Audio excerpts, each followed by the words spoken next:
St. Pete, Clearwater. And there you see Carson Gordon right there in the 2 spot behind Callie Harrod, Cheryl Mason Shelnut, Morgan Casas Davis, and Morgan Noah. 1-9 power throughout this FSU lineup. They have started out the season 8-0, and in those 8 games, 12 home runs. And if you remember when we last saw them at the Women's College World Series, they were jacking them out of Hall of Fame Stadium en route to a Champ Series 2-game sweep of Washington. They graduated a little bit of that power, not much. I mean, Jessie Warren, probably the biggest bat, but it was interesting talking with Lonnie before this tournament. She's like, well, you know, we're contact and we're speed. We're going to use our speed. We're going to use our speed. Okay, how fast do you run around the bases? She didn't tell us it was bat speed. They've been a lot of fun to watch. Because they're loose. They're enjoying themselves. Harrod, one of 8 different home run hitters for Lonnie Almeida, now in her 11th season. It was last year on their 10th trip as a program to the World Series that they finally broke through. Came out of the loser's bracket to do it. Well, I think that's what was so exciting. They got on a roll. They were comfortable in the fact that they were in an elimination game. And, oh, by the way, they were in quite a few elimination games before they even got to Oklahoma City. Won the ACC regular season title, won the tournament title with a walk-off. Yep. And Jessie Warren, the MOP. One of the players that has moved on. Anna Shelnut with that home run in the 7th inning of that ACC championship game over Pitt.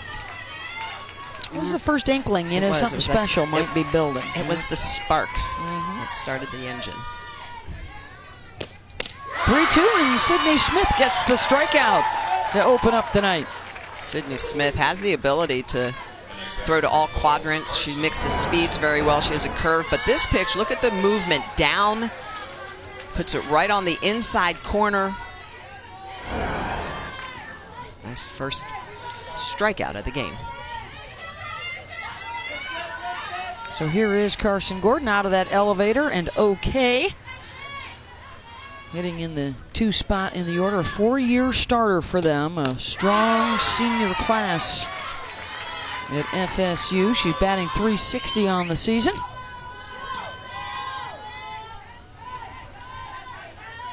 Wins already here at this tournament over Ohio State, Oklahoma, and a run rule win over LSU earlier.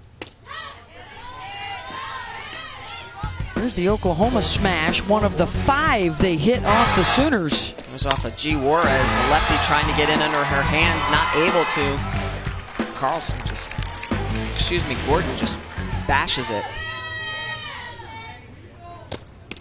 And you can tell this Florida State team right now, their offense is relaxed. They're loose.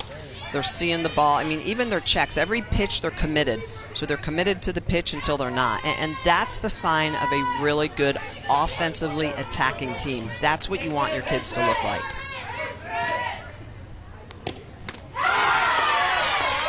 Two and two.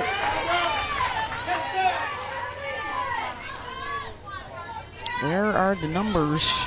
And it starts with Mason and Shelnut with 2 apiece here at this tournament. That's in their 3 games. As they start their 4th, we'll see them again tomorrow. They will play in prime time on ESPN2 against Tennessee. So another ranked opponent coming up. Oh, that's one of the best parts of this tournament is all the different matchups, the great matchups. 11 ranked teams out of the 16. Gordon draws the walk.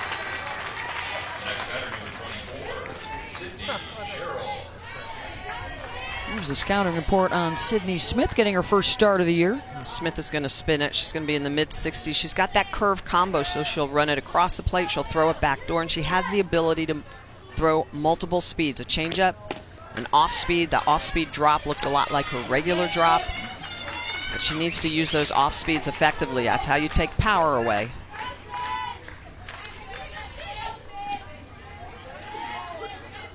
Sydney Sherrill, one of the heroes of last year's championship run. Just a sophomore, but already a commanding presence in this lineup and a .400 hitter through the first couple of weeks of the season.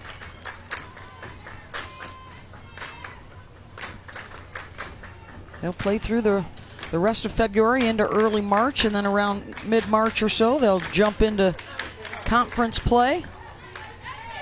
And that will take us through the end of April, and then the mayhem begins with conference tournaments and the NCAA tournament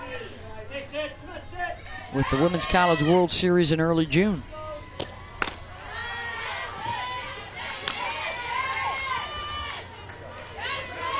Three 3-0 to Cheryl.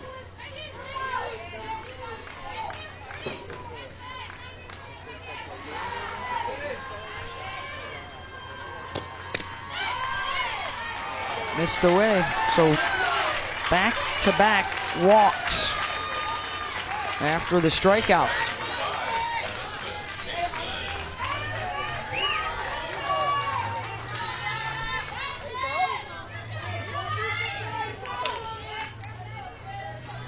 Checking out the charts over there, Jamie Trachsel.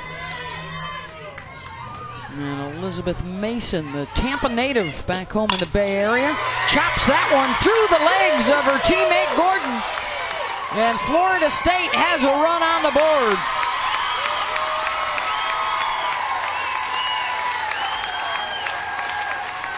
Elizabeth Mason is comfortable playing on these fields. She grew up here playing for the Clearwater Bombers.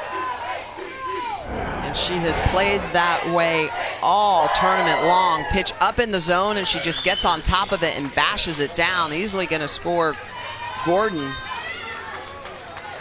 Sydney Sherrill coming into third. Look at Gordon, easily going to get over that ball. Nice hop, making sure she doesn't get hit. Oh, caged up in that elevator for so long today, Smitty. She wanted to run. Run free. Get me out of here.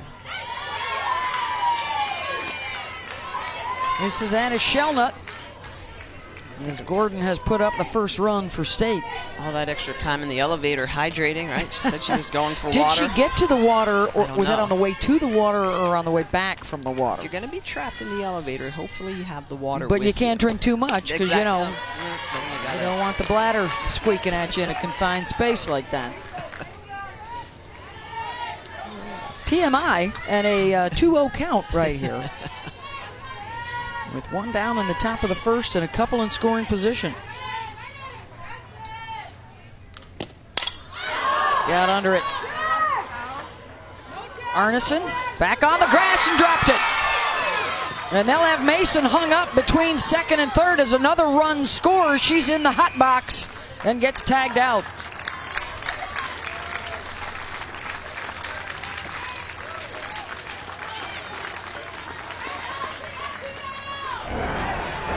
This ball's hit super high up in the air.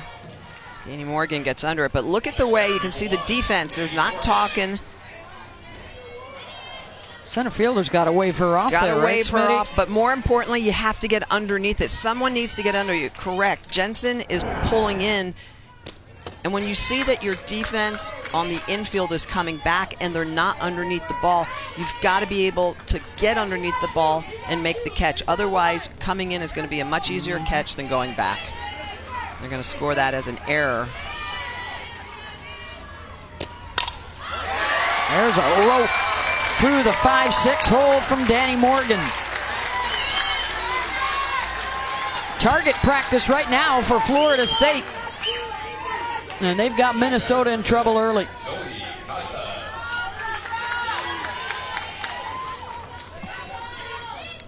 Seventh batter to the plate here is Zoe Casas. 2 walks hurting Sydney Smith as both those batters come in to score.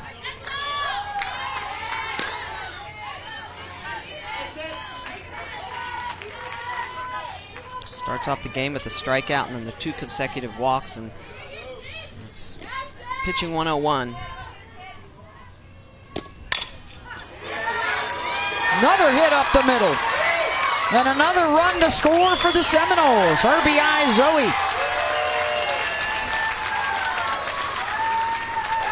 The one thing that I love about watching this Florida State team this week is they've proven they can score multiple ways. They've used the long ball against Oklahoma. Every run they scored was off the home run. Here in this first inning, it's all been station to station. Hard hits back up the middle. This offense does a great job of hitting the pitch that's given to them. When they get the home run pitch or the home run ball, they bash it out. When they get the single, they take the single. They don't try to overhit the pitch that's thrown to them. And that's a big part of maturity as an offense. First start as a Golden Gopher for Sydney Smith. And it's a rough first inning. 3-0 Florida State. 2 still on board for the number 8 hitter, Cassidy Davis.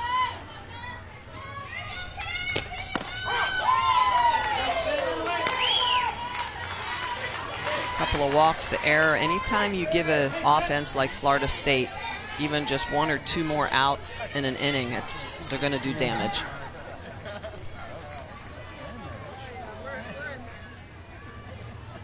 They're going to make Davis take the towel out of her trousers.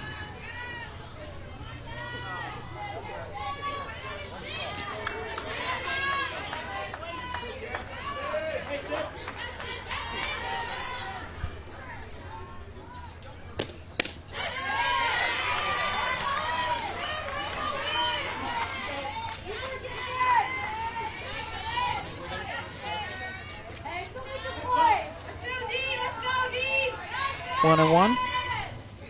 The count to Davis, swings through it. 1-2.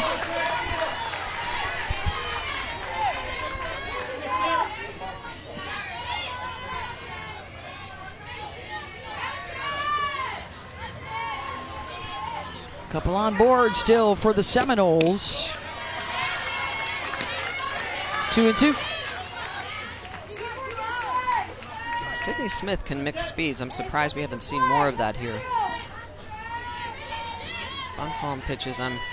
Every other pitch is a changeup to Florida State. Davis got a hold of that one. Goes opposite. Off the top of the wall. 2 more runs will score, and Davis slides in safe at third.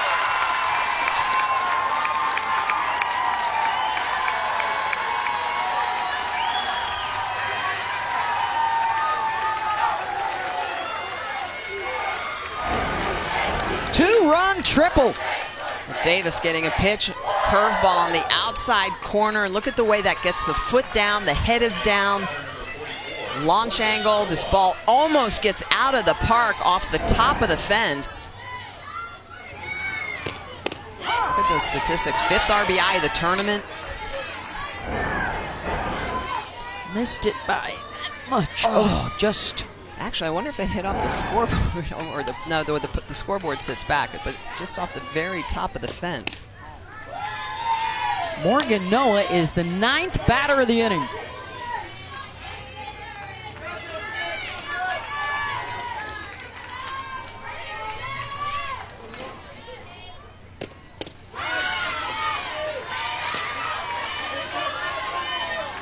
A 5-run outburst here in the first inning.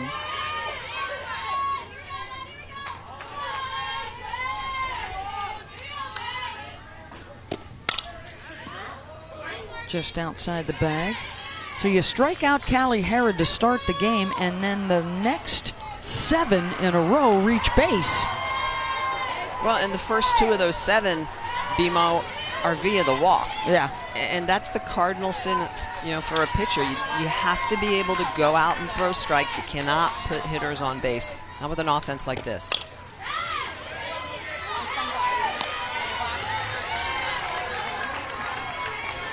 Not the scenario that the Golden Gophers had anticipated. An opportunity to battle the best, the defending champs. And in a big hole early.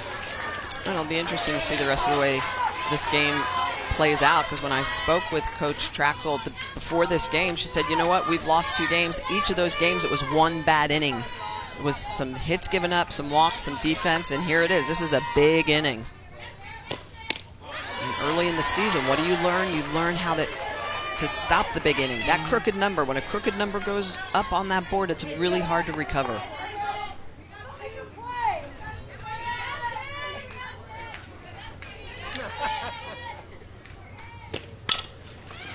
Noah off the glove of Smith, and the play is made at short by Arneson for the final out. All 9 come to the plate, and 5 touch home.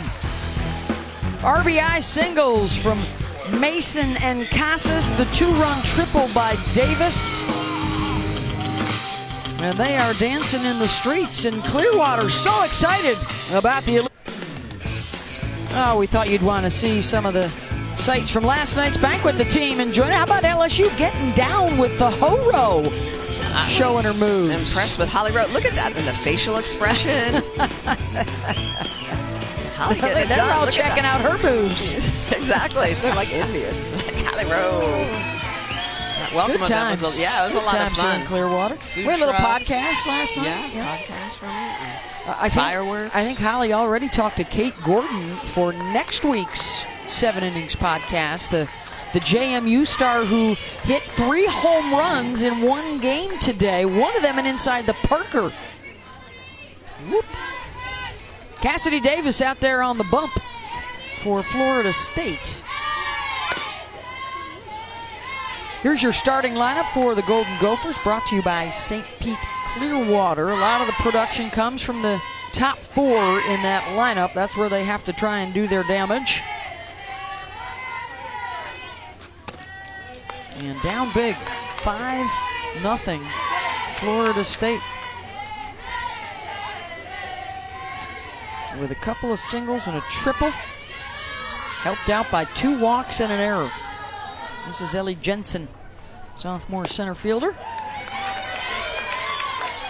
Florida State good this year, making other teams play from behind. And basically, when you pitch from ahead, as the Noles have done at this tournament, makes that job in the circle quite a bit easier. Nearly half of their runs through their first 8+ games now have come in the first inning. So you want to talk about jumping all over an opponent and getting your boot right down on them. 5-0 will do that.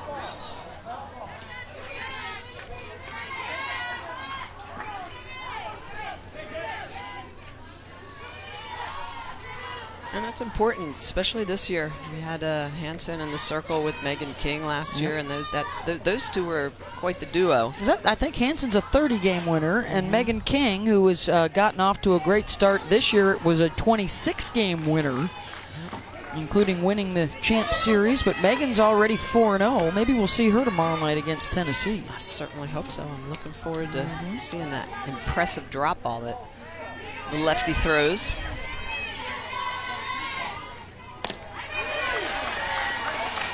And a strikeout for Davis, 1 down. Well, and this is what it does for young pitchers, is that when you have that 5 spot, now the offense, the opposing offense, has to come up swinging the bat. They can't be patient and sit back. I mean, they have to be even more offensively mindseted, and so then you start chasing pitches out of the zone. That's a nice screwball running away from the lefty.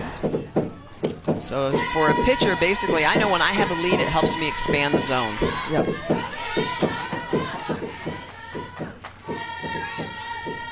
I get similarly mindseted when we're working together, Smitty, and got to make sure right from the start. You're like in that good basketball defensive position.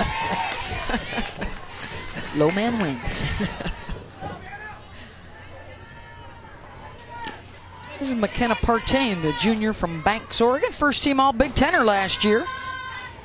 Hit 375. There's a base hit. Going with the outside pitch.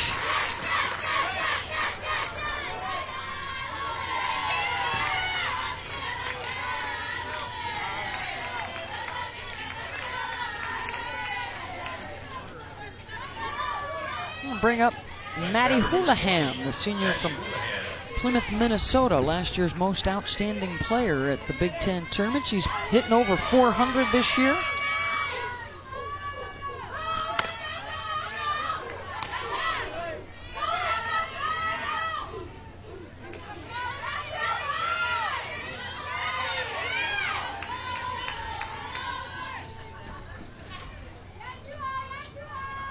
1-0 pitch.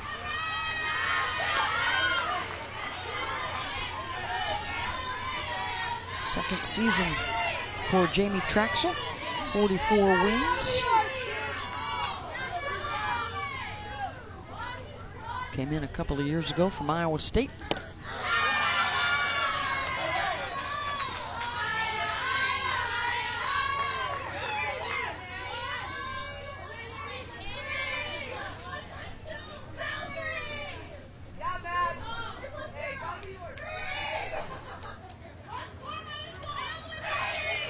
Little confab out there in the circle.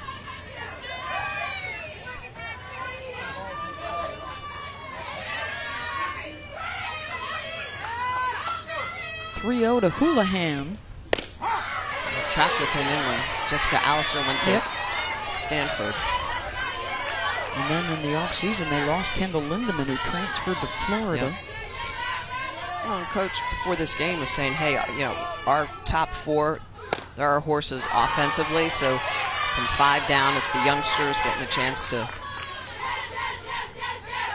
help with the offense. And early in the season, pre-conference, it's about opportunities and seeing which one of those kids are going to step up in that lower half of the lineup. Oh, and it is the top here. Let's make a little noise. Hope Brandner in the cleanup spot.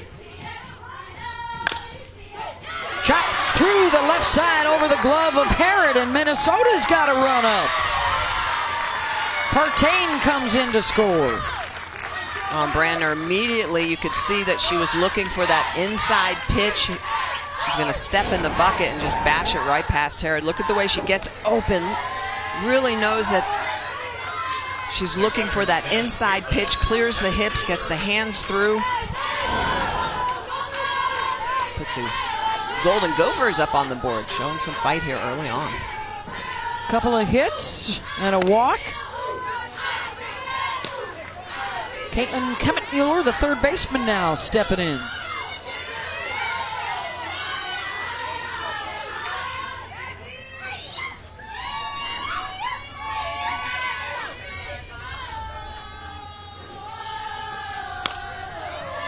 Handcuffed, they're able to foul it off.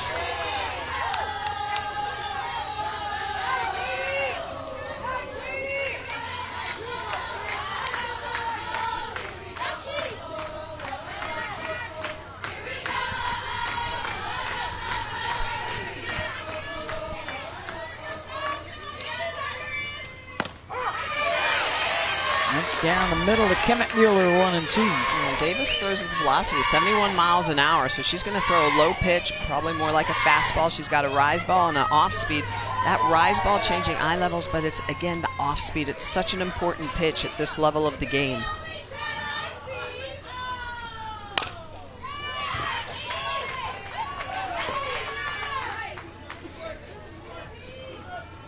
You know, when I do camps, clinics, even just meeting young pitchers all around the country, and their dads are always asking me about pitches, rise balls, this, that, and the first thing I want to say is, well, how's your changeup?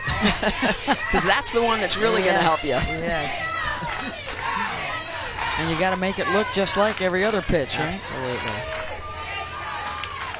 Davis ahead, 1 and 2. That's golfed out to left, but right at Zoe Casas. 2 down. Another hard hit ball.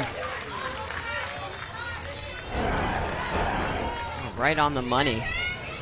This ball just tattooed out, but it's about positioning, and Casas in a really good position, knowing that Davis has been working that inside corner. She's probably going to get some hot shots. Allie Arneson, all Big Ten last year as a junior.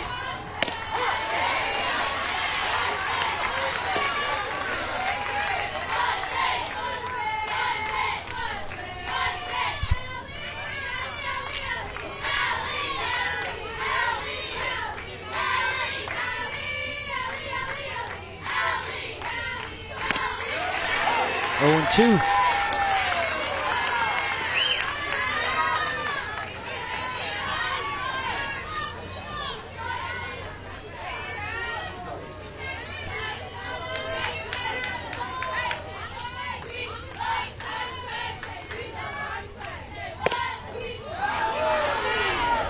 Fenced in at the knees.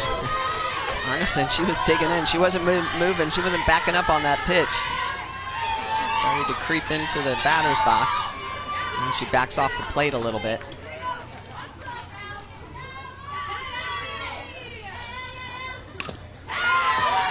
Just got a piece.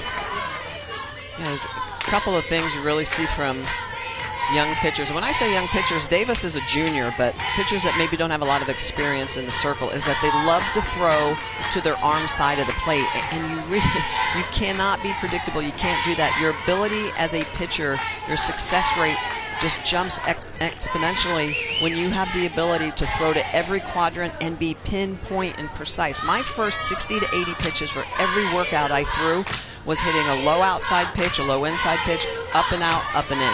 You have to hit all 4 quadrants. Yeah. And when I say hit them, I mean I throw to the catcher's glove and the catcher's glove does not move. You have to be able to put that ball on the river, half on the plate and half in the river, every single time you want to.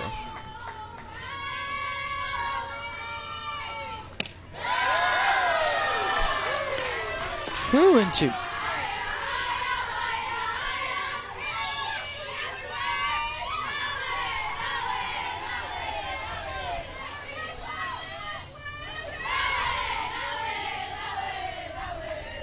Two pitch. Got her. 1 run in, but a couple left out there.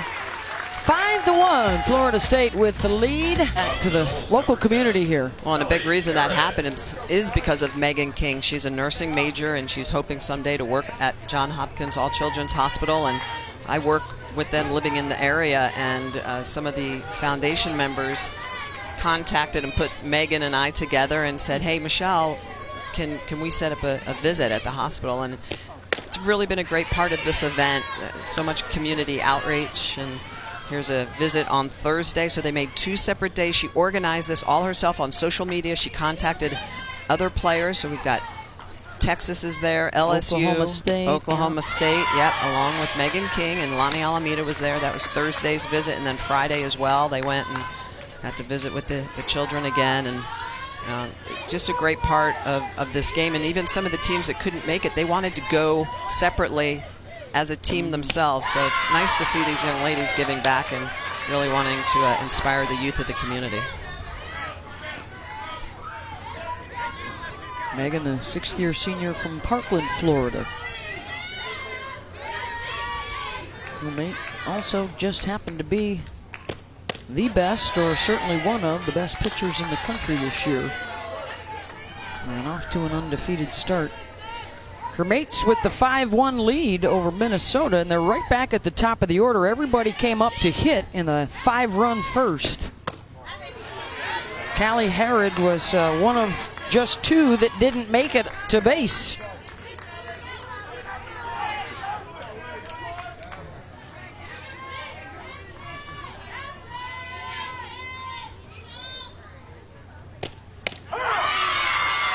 And the second time she has struck out. Sydney Smith working her on the outside corner and then comes back on the inside. So Harrod, you could tell she was looking. Look at the way that Harrod, she's looking out, and this pitch right on the inside corner after being set up on the outside over and over. This pitch on the inside corner, it's a little sweet. I'm surprised she doesn't pull the trigger. A couple of strikeouts for Smith, getting Harrod twice. Carson Gordon walked and scored in the first.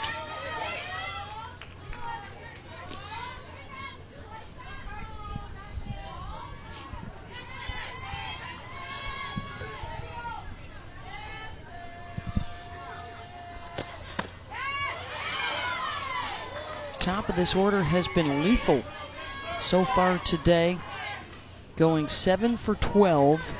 Scoring 6 times, driving in 5 others.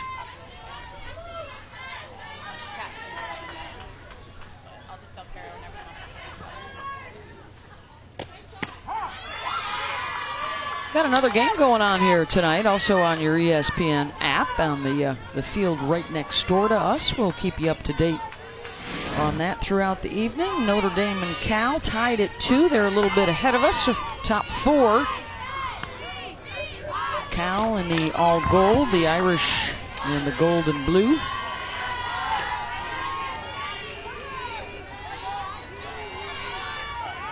There's Abby Sweet, who's already driven in a run. A chance to give Notre Dame the lead right here with nobody out and a runner on second.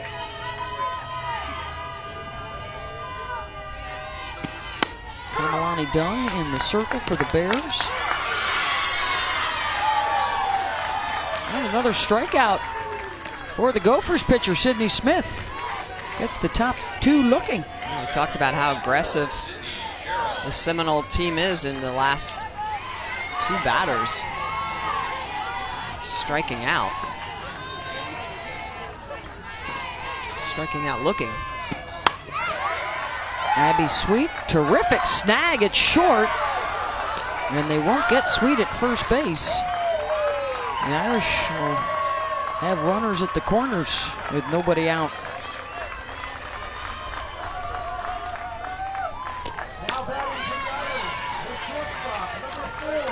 Great effort to keep that in the infield.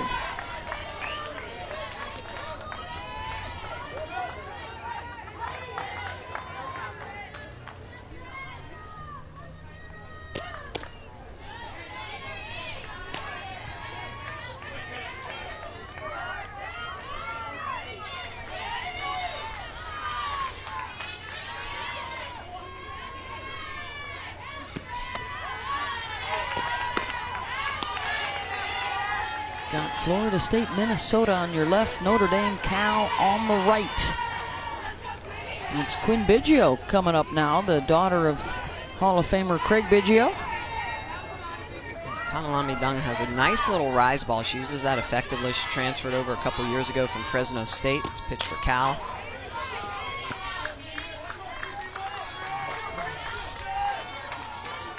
Three-one count to Sydney Sherrill with two down. Sherrill also walked and scored in the first inning.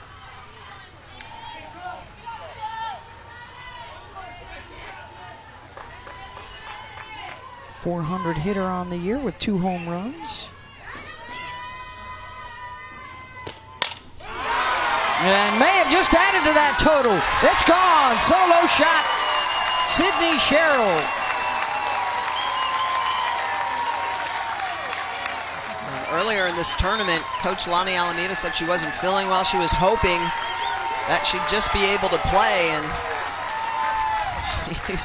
she's looking like she feels just fine. I think what's so impressive about this Florida State team is their ability to hit to all fields, pitch on an outside corner. Look at her eyes, look at the way her hands go right to contact. Backside explosion, and just drives that ball out of the yard.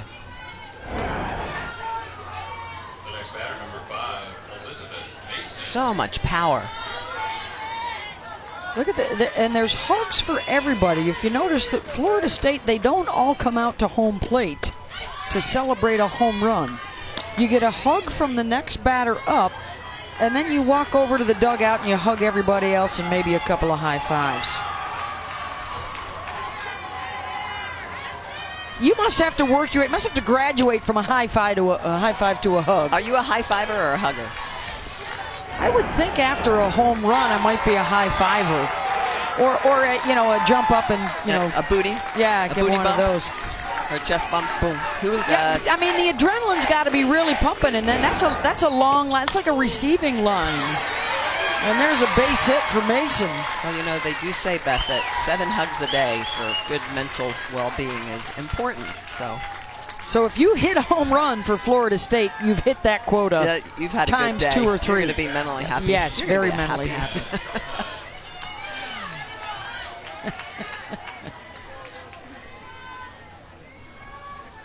9 home runs in the tournament for the Noles. That's a lot of hugging. That's a lot of hugging. They're happy. They're mentally well-being. Nice snag at first base by Brandner. Last year they did a lot of booty busting. This year they're doing a lot of home run hugging. Florida State on top of Minnesota, 6-1. Sherrill sends it deep.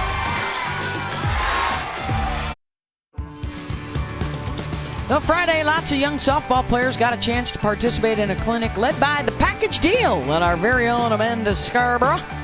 The campers got a chance to learn the finer points of the game from the package deal experts. There's Amanda. How'd she get that nice microphone, by the way? Look at that. And good stuff there from the package deal. Love how they teach the game at their young clinics. So Cheryl with the home run to add to the lead. And a quick pitching change. Cassidy Davis is out. Catherine Sandercock is in.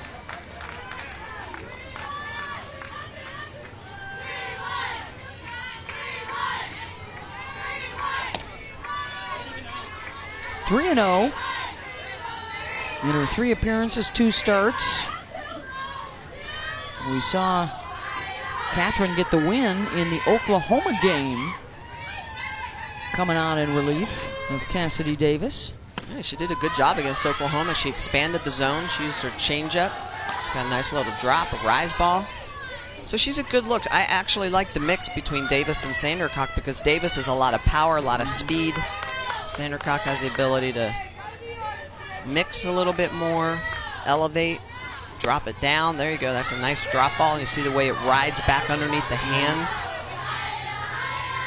So it's that heavy drop ball that attacks the lower part of the zone, and then that rise and change up combo to change the look. And she's got experience. She spent 2 different summers on the junior national team, which is really rare because most kids age out of that. So she was on it as a youngster, I believe at maybe 17, and then again at 19.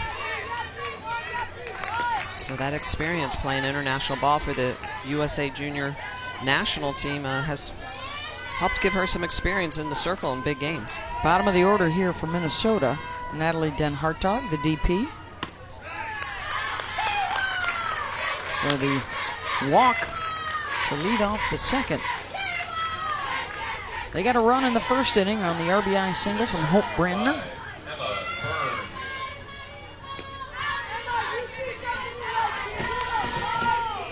Emma Burns, the freshman catcher out of Rapid City, South Dakota. Playing first base tonight. Oh, hard shot into the crowd.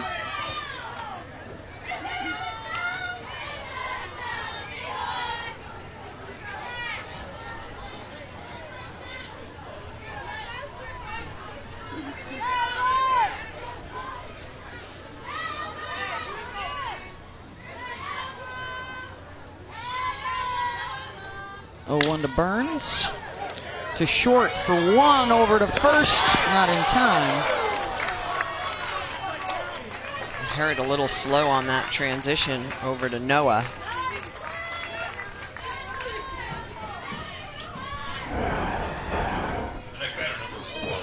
Ball gets over to Harried. You can see that little bit of too much time there. See the way that ball floated up in the air? That's got to be a little bit more level. So right here, look at the way this floats up. That right there is a step. And that is beating it out by a step. Carly Brent. 2 down. That'll bring up the top of the order for the Gophers. Next batter, number 18,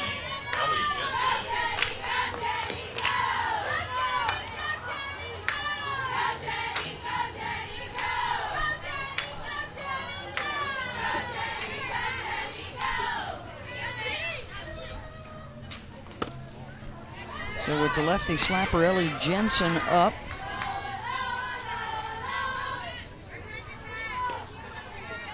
Florida State's defense will adjust accordingly. Look at way over in right center is Mason. Danny Morgan, the center fielder, not even on your screen. She's way over in left center.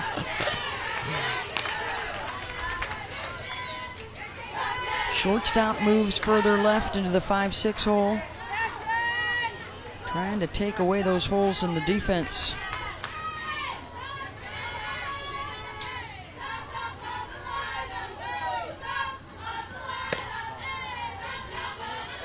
So this is where, the slapper is so important to try to work your game, expand your game, slap, but also be able to stand in and hit, because you want to be able to break that defense. You want to be able to bust that ball more right side if possible. If you hook one down the right field line, you can run the bases twice.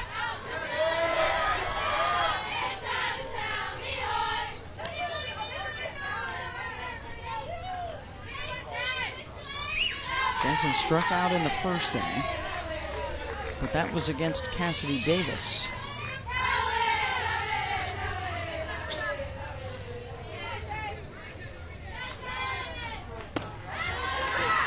Snap throw to first, diving back in safely as Burns.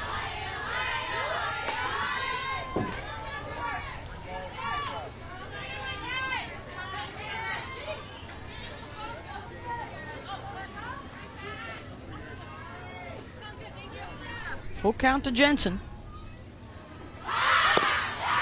Ball four.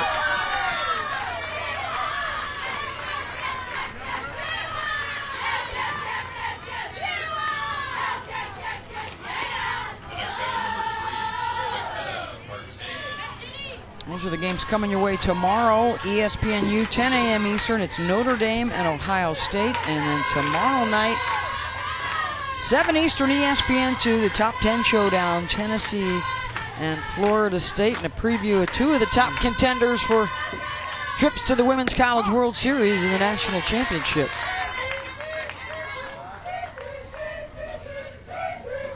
And if Shellnutt's going to call timeout here.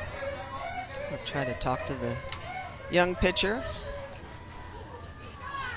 Sandercock. Just try to settle her down. She leads off the inning with a walk and turns over the lineup. Jensen issues another walk. Now she's got the meat of the lineup. Remember, Trachsel told us this 1, 2, 3, and 4. Those are their horses for this Minnesota team that does majority of their damage.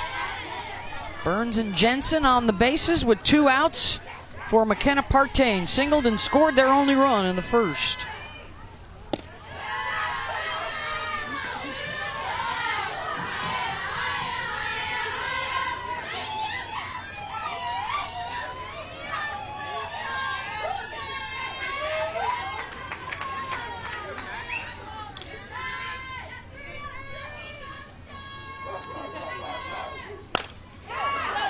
Lifts that one out to left center, and that'll be extra bases. Burns comes in to score. Around comes Jensen, and a 2-run triple for McKenna Partain.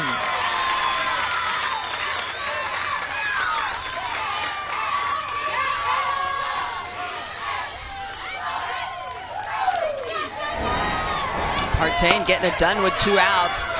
Going to drive this ball over Morgan's head. Goes all the way to the wall. Runs well. Gets herself up a 2 RBI triple. Cuts the lead in half. Partain having a night. 2 for 2 now. The next batter, number 20, Maddie. And Maddie Houlihan has a chance to make this a 1 or a 2-run game.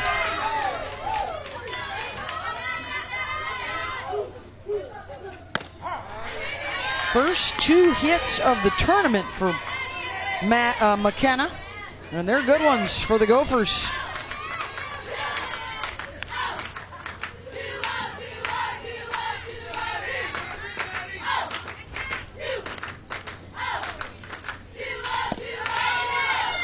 Blocked by Shellman. How about Partain's eyes on this one, Smitty? Well, this is what it's all about. She sees it, the play's in front of her, then immediately, watch her eyes. She's picking up her coach. Little bit of a hesitation there because now the throw is coming behind. She's looking, okay, what am I going to do? I'm looking at my coach. She's going to look at what the outfielders are doing. Picks up that additional 60 feet. Excellent base running.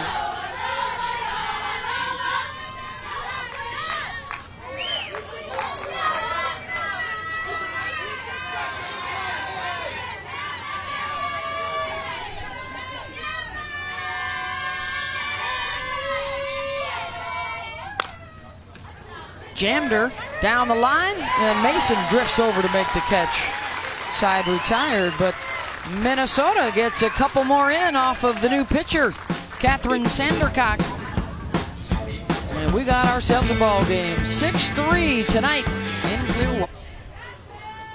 6-3, Florida State with the lead over Minnesota as we move to the top of the third inning.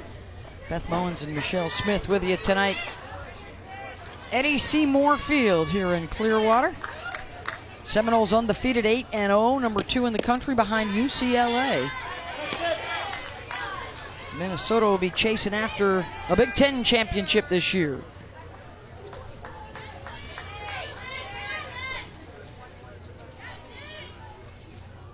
Danny Morgan to lead things off, and Danny Morgan will send one out into the tree.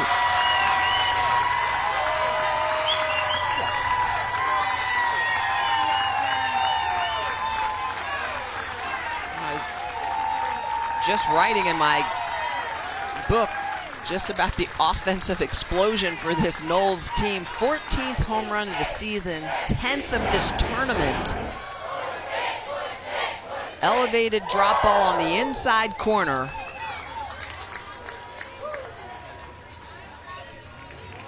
Just amazing, those elbows and slot, and that just allows the velocity of that bat head to get through the inner half of that zone.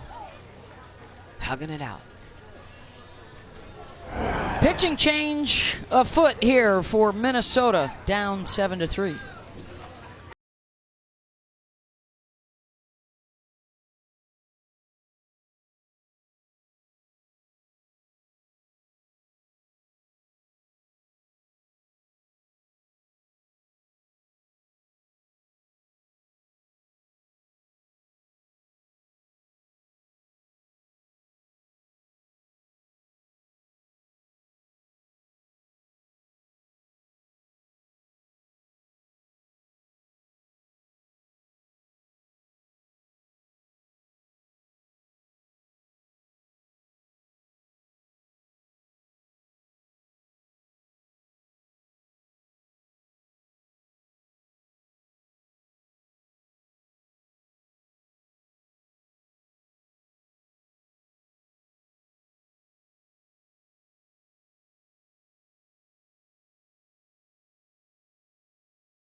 So Sydney Smith lifted after the Danny Morgan home run.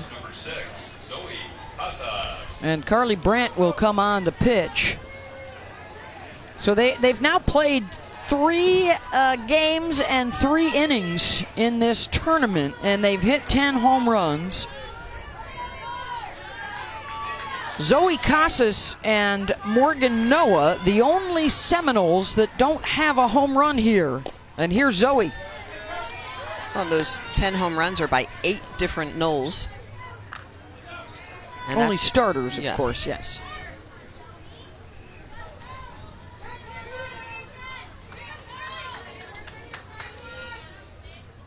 Home runs tonight for Cheryl and Morgan, and Zoe, as she added her name to the list. A towering drive. Take that, Beth Mowens, you home run jinxer. Wowza. Well, it's like they talk about. It's contagious, and everybody wants their hug. Zoe gets a pitch on the outer half, but look at the way she gets around it. Great rotation of the hips. And just unloads on this ball. Launch angle. The launch angle of these Noles, they could be hitting this over a 50-foot fence. Next batter, number 70, Cassidy Davis. Okay. Even I'm impressed by that one, says Carly.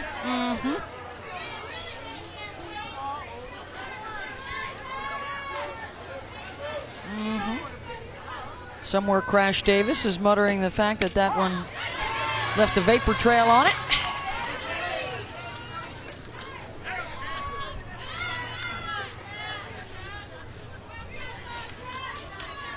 So let me scratch her name off the list, and now it's only Morgan Noah that doesn't have a home run. Cassidy Davis fouls that out of play.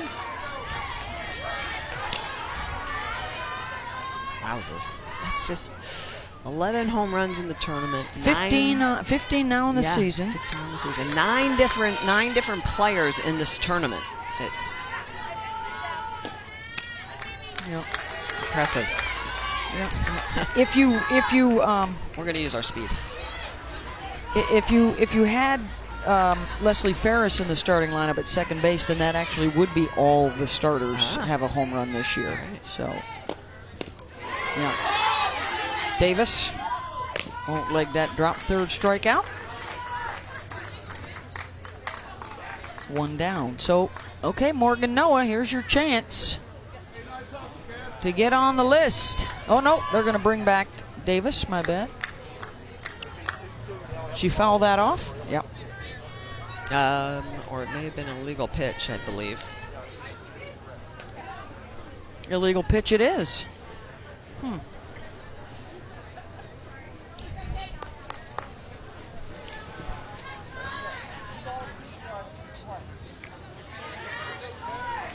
I believe they called that an illegal pitch to make the count 2-2.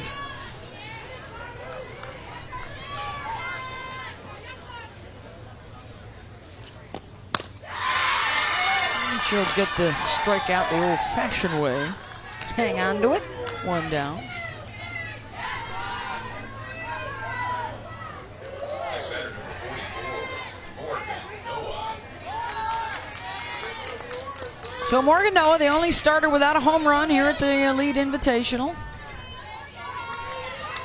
Not to pick on Morgan, it's just a statistical anomaly. Not enough. Not enough. Stays in the yard, 2 down. Angled it too high. That came off at about 45 degrees-ish. If it had been a little lower, about that 35, 33 degrees, that'll get it out of the yard. Sports screen to fans. No burn sunscreen is a zinc oxide-based sunscreen that's made for athletes. No hugs. That's still a work in progress. She still got at-bats and some laughs with her teammates.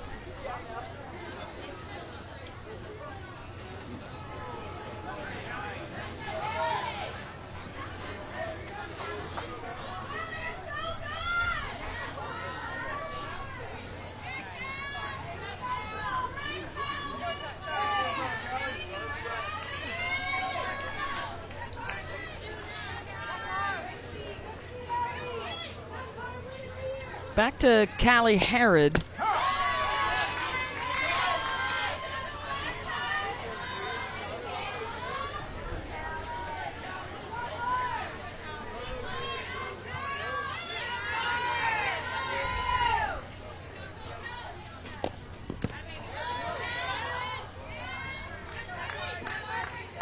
Batter's number 10, Kelly Harris.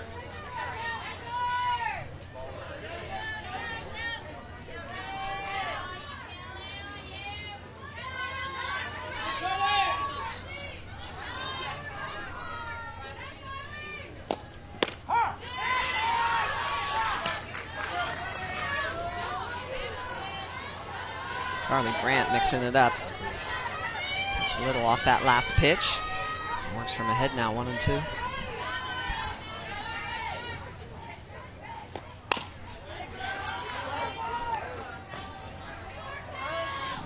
Callie's trying to get back on track after a couple of strikeouts in her first 2 at-bats. Put those strikeouts on the inner half.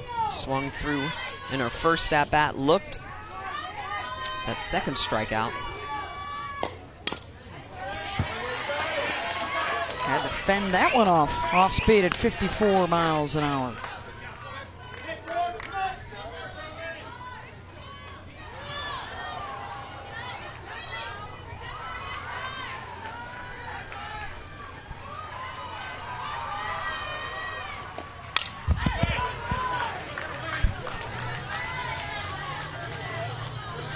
Eight to 3. 5 runs in the first, another in the second, 2 more here in the third. They have hit 3 home runs in the game.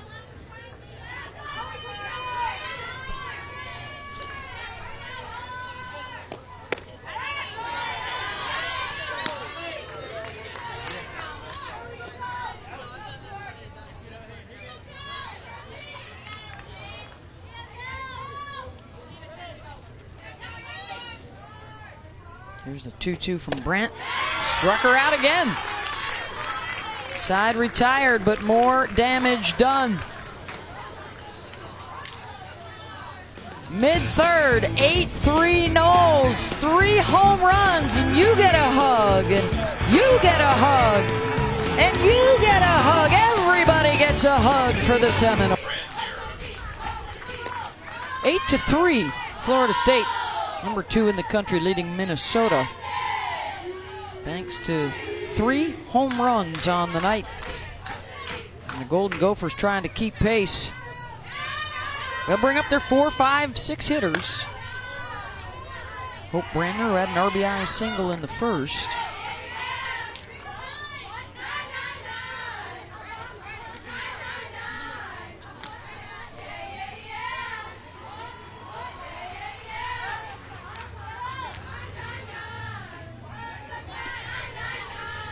Got a new catcher. That's the right fielder, Elizabeth Mason, who's now behind the plate. Deja Bush has gone out to right field. Good changeup.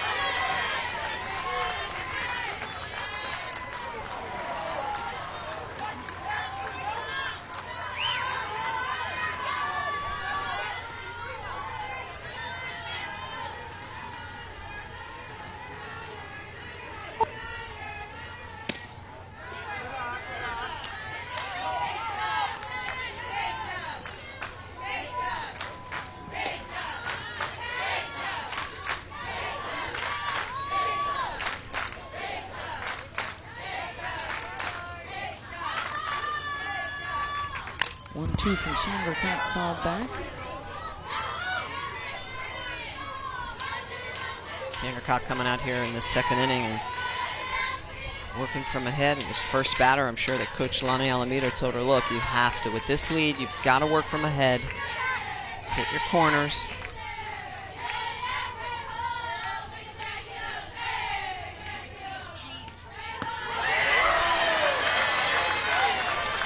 And the strikeout for Sandercock, 1 away, and that'll allow us a chance to let Smitty take us on a trip down memory lane. Aw, Lizzie.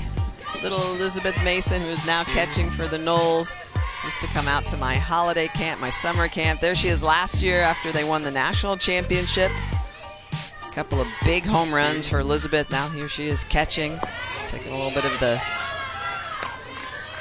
workload off of Anna Schulnut, who's been doing the majority of the catching for the Knowles. Her father, Carl Mason, is a coach for the Clearwater Bombers Mason, and just great softball family here in this Clearwater community.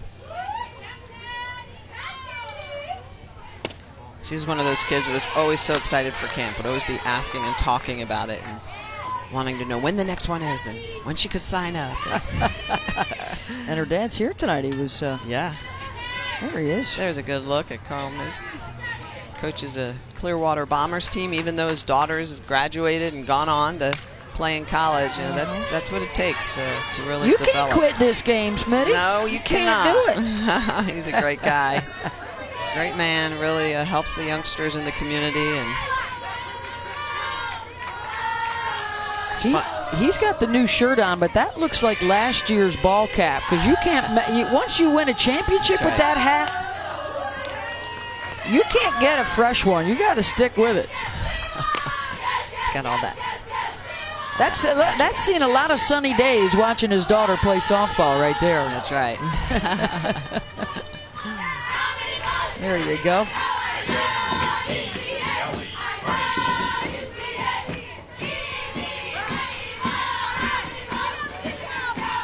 So the Golden Gophers with a base runner here with 1 out.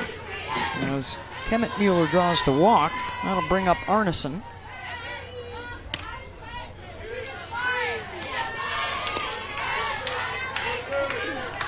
That's not a wristband, by the way. That's a forearm band that she's got on. Look at the signal chart.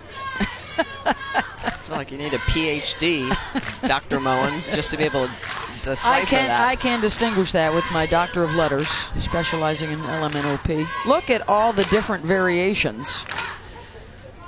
And early in the season, they're still trying to learn all that stuff. And you know, the idea is, well, let's take a lot of it away from trying to decipher and just put it right there on the wrist.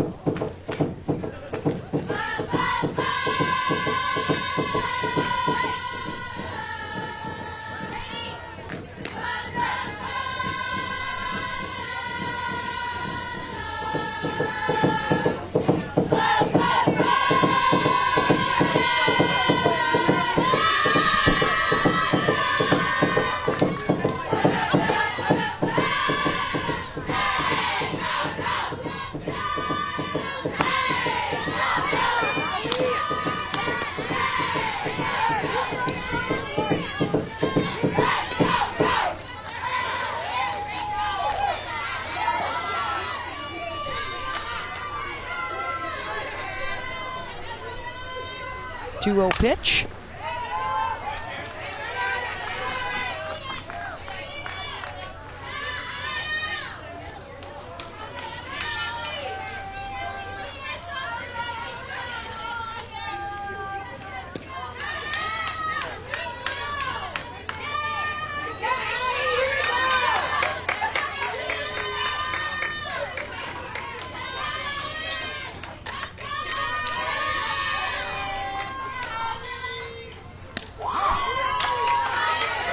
Another off-speed pitch in for a strike. Yeah, that one's slightly elevated, but drops that velocity all the way down to 53 miles an hour.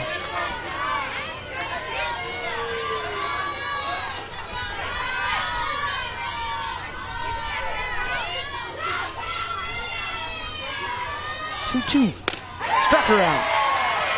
Well, and the setup is that off-speed at 53 miles an hour and then blasted on the outside corner. 4th strikeout tonight for Sandercock. Check that. That's their 2nd strikeout for Sandercock. Davis had 2. So here's the setup. Look at the off-speed. It's a little bit elevated, but it's 53 miles an hour. Come back with the velocity. Same location, same sort of a look on the outside corner. Can't catch up to it.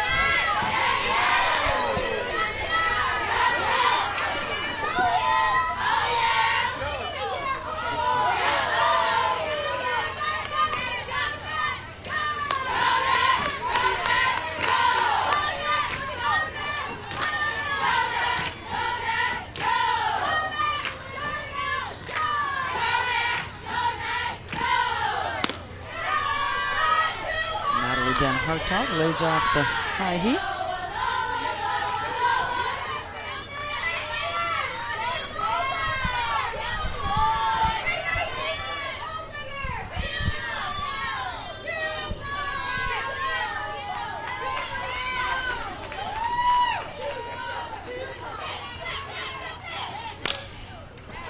Grounder to first. Gordon's got it. Side retired. 3 complete. An 8-3 lead for Florida State. We'll talk with head coach Jamie Trachsel when we come back to Florida.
Back to the 2019 St. Pete Clearwater Elite Invitational presented by Wilson.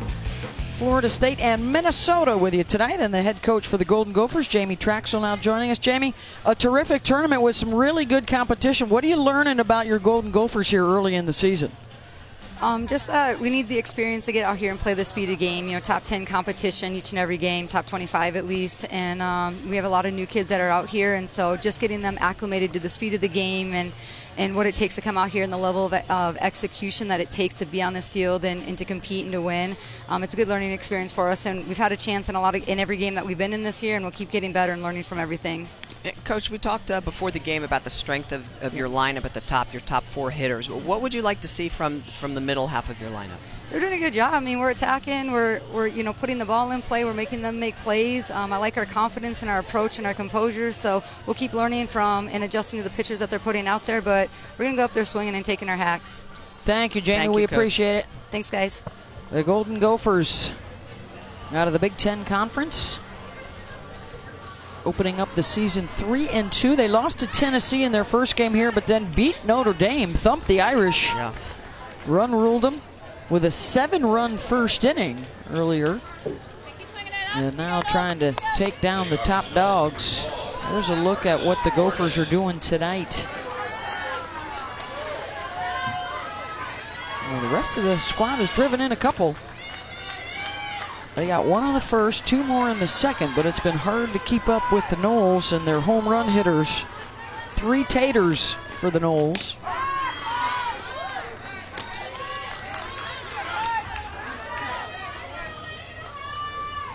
Sherrill's hit one, and then Morgan and Casas went back-to-back. So 8 of their 9 starters have homered in their 4 games here.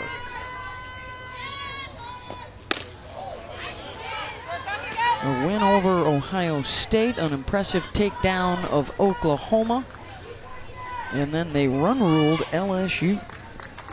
Megan King with a couple of wins here in the circle, and they still have Tennessee to go in a top 10 showdown tomorrow night. That'll be 7 Eastern on ESPN2. That's going to be a fun one.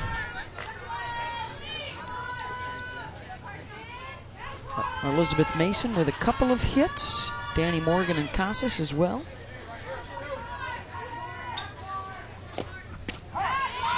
We'll have Amanda Scarborough and Holly Rowe with us tomorrow night on the call.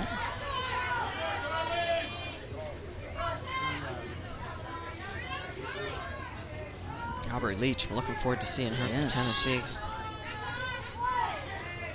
She can hit.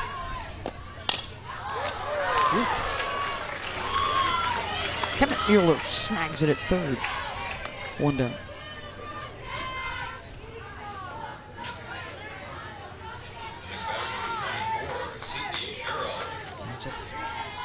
You just feel that vibe right now for this Seminole team. They're seeing the ball so well. Even their outs are hot shots. Walked and scored in the first, homered in the second. And here you go. Just look at the eyes, the concentration. Pitch up in the zone, outside, hits it perfectly, inner half, and drives it out. That's what I love about this team. They're very good at hitting, when I say inner half of the ball. So in other words, they really barrel up that ball at an angle where they can throw it out of the yard. If they try to get around that, unless you're like super big and long arms, you're really going to have a hard time pulling that pitch. That's down the line.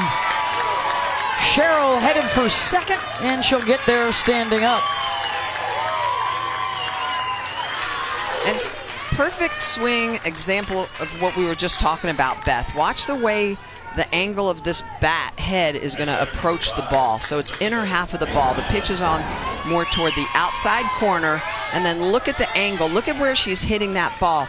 So it's perfectly placed, bat head, head down, driving it the opposite way, puts it right inside the bag and down the line for a leadoff double.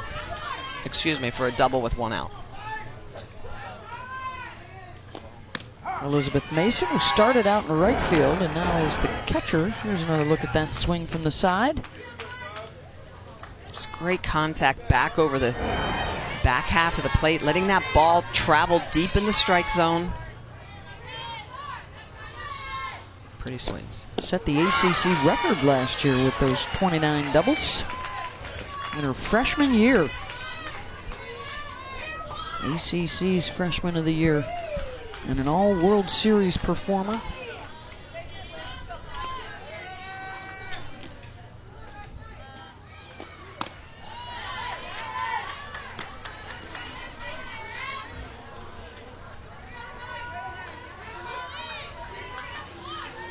It's Carl. I was wondering if you could see the parents when they start getting a little more nervous. They're more nervous than the kids, That's right? right.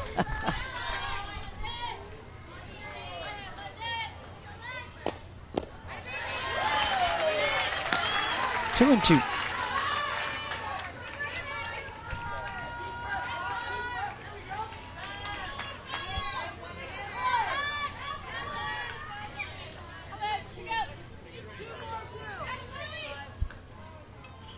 Taking a while to get this pitch in. Now ready to go.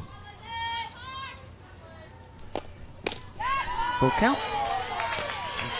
Carl and Sarah Mason, his wife, I mean, they're just so dedicated. It's a good look at Sarah. And just always out supporting Lizzie, and when they would come to camp, they'd stay the whole day. I was like, it's okay, you can go to the beach and hold hands and walk up and down. They're like, no, we enjoy this. We want to stay here. So critical, isn't it? In so many cases, that support from parents and siblings and friends and grandparents. And the understanding of it, of why you sometimes miss birthdays and anniversaries and Thanksgivings, and because you're playing ball or you're practicing. Double and a walk has 2 on board here with 1 out, and Anna Shellnut at the plate.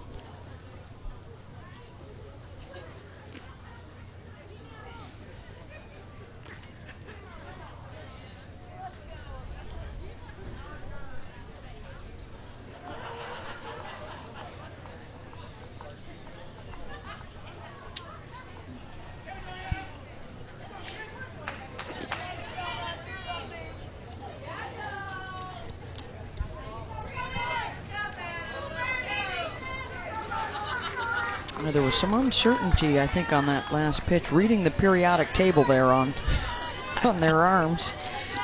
H2O equals. What's iron? Fe? That's all you need. Iron. Strength. That's right. And I know you're old school. You'd prefer pitcher-catcher. You got your old catcher here, Karen Johns. That's right. You like to see them call their own game, right? Oh, absolutely.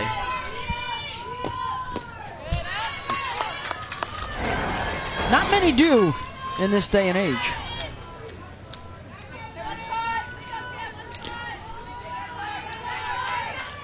That would be me constantly. I'm like so like blah, blah, blah. I'd say it and be like, wait, what was that again? Shellnut flies out to center, 2 down. Right away. I think the big Who thing are for you me, kidding? You wouldn't even look over to the dugout. You just brush it off. I'd be like, let's go. Sit down. Let's go. Me and you. KJ, let's go. Michelle Gormacki, let's go. Want my catches along the way. This is Danny Morgan. She's 2 for 2. Singled and scored in the first. The home run in her last at-bat. Runners will advance. Well, and I think the other thing it brings up, Beth, back to the signals and the signs, is that it's a different pace of play. And when I'm on the mound, I want to get the ball and go. I don't want to give the opponent, other team, any more time to stand in there against me. I want to go right at them. And so it's that constant pace of play that is so important. And when you're having to look over, get the sign, look at your card, step on the pitching rubber, and now there's the 2-second pause where you're supposed to take the sign off the pitching rubber. It just lengthens the amount of time you're not pitching when you're out there on the field.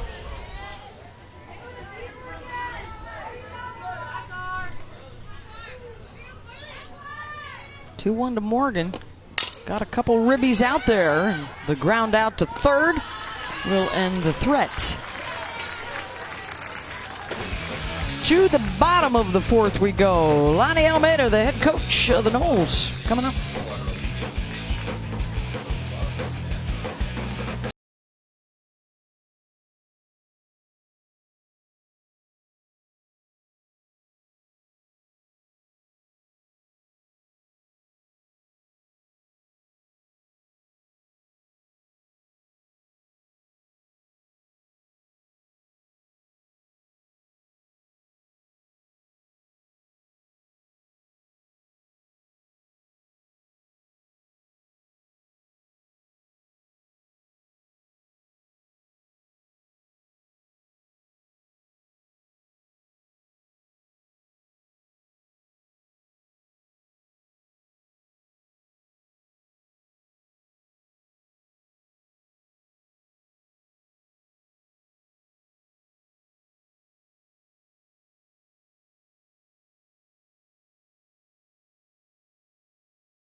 Welcome back to the 2019 St. Pete Clearwater Elite Invitational, presented by Wilson.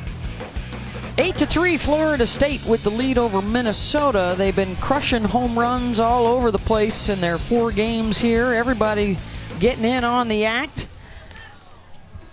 Substitution 2, Ferris is going in at second base.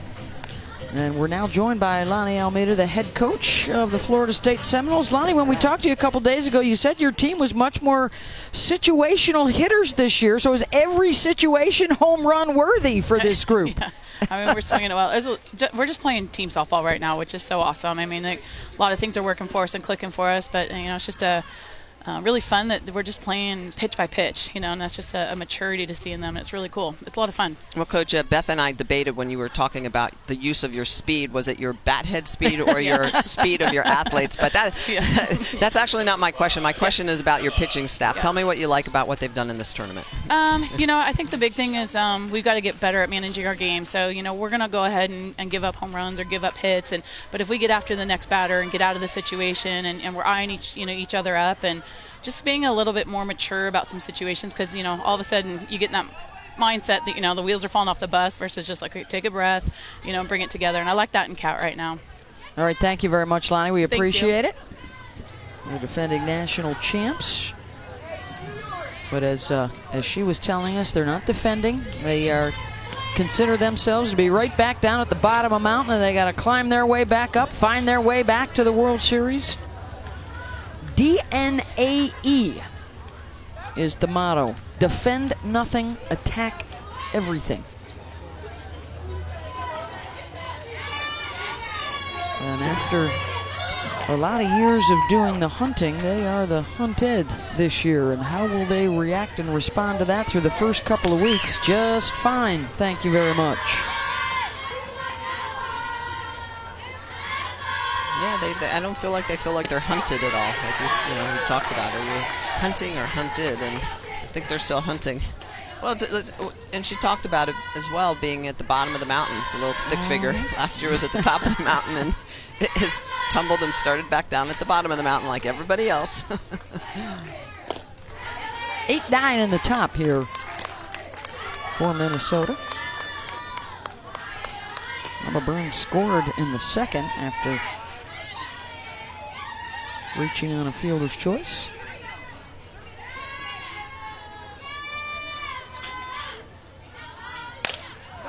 Going opposite, and right there waiting for it is Deja Bush. One down.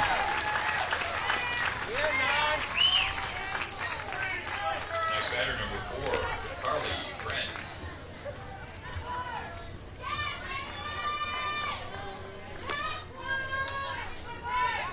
There's the pitcher, Carly Brandt. Flew out to center field in the second inning.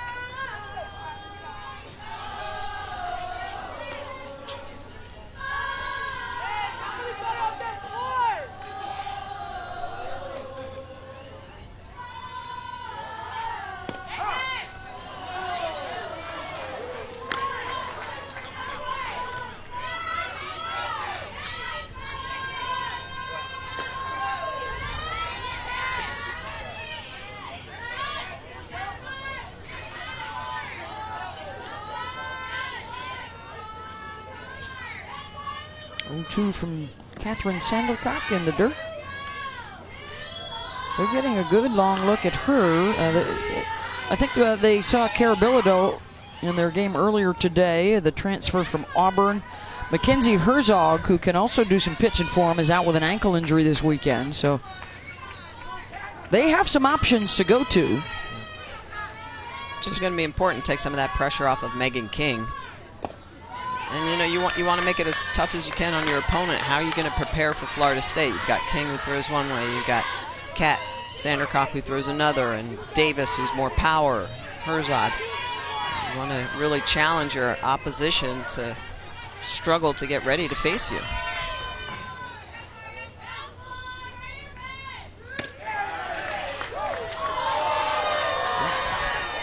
I think the Knowles fans wanted that to be a strike.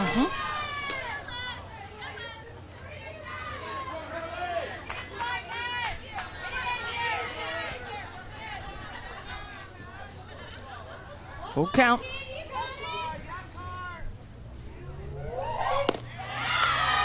Ball 4. Top of the order coming around, so we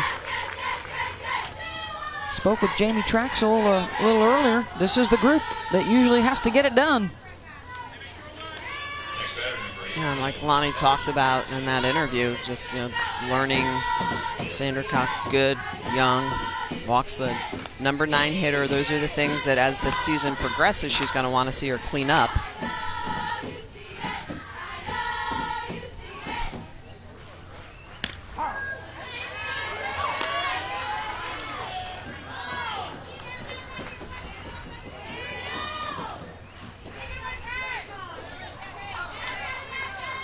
Couple of hits for the top 3 in the lineup with 2 runs driven in, 2 runs scored. McKenna Partain had the 2-run triple. The bunt is foul. Gotta make sure that the outfield is backing up. Yeah, if, she didn't on that one. No, if Lizzie Mason, Danny Morgan was like, oh, I can see from center field that's a foul ball.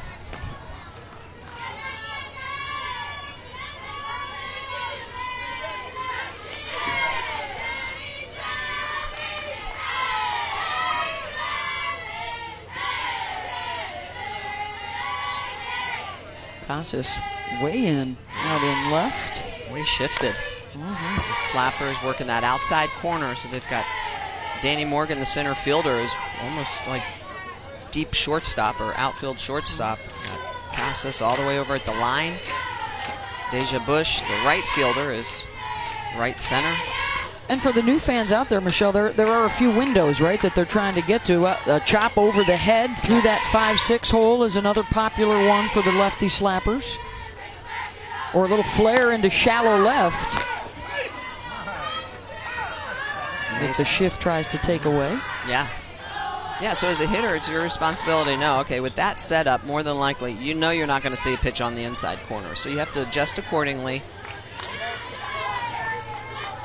Try to get that pitch before it really starts to run away from you. Sandra Cock doesn't throw a screwball, but in the situation if she did, you want to really make sure that you're trying to hit that through the 5-6 hole or pull something back up through the middle, which is tough to do because your natural tendency as a lefty slapper is at some point when you get to the front of the box, you start to turn to run down toward first base. So really staying true on your line. Look at the location of the pitch, and you can see contact. Technically, your foot needs to stay inside the box. Yeah. That new rule last year, if any part of your foot is on the white line or over it, you should be out.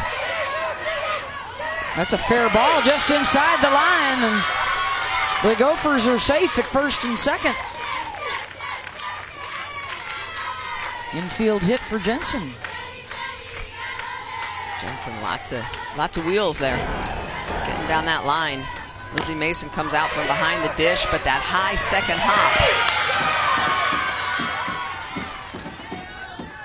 Okay, now the other thing in that situation as well is that you have to stretch. You can't stay at the bag and just catch it. You got to reach out for that throw and shorten that distance. So you really want to see Gordon try to extend the glove toward Mason, toward the throw.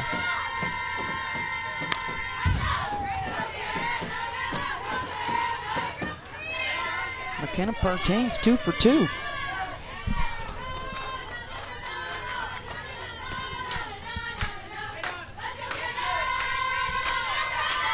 Still another big gap out in right center.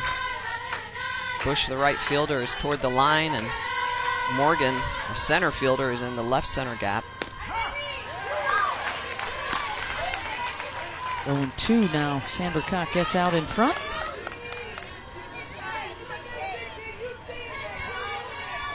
Sandra Cock continuing to mix those speeds.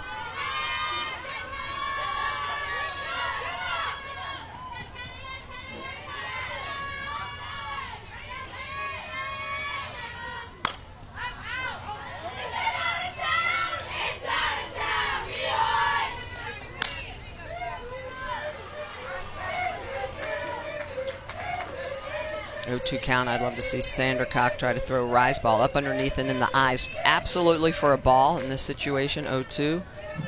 And especially with the defensive alignment, but could throw a rise ball underneath the hands, up at the eyes. It would set up the next pitch low and outside.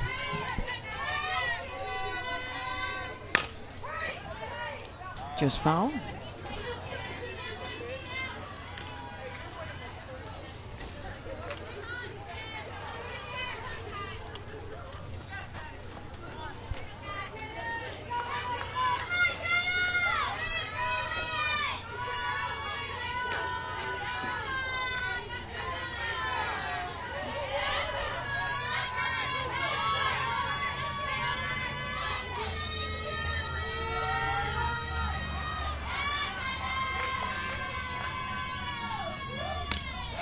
Oh, got away from Mason, and the runners will move up.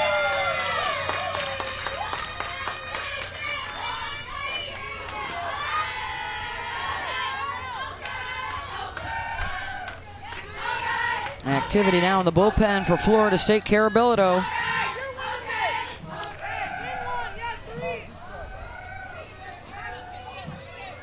Reddy, you played 10 games last year at Auburn.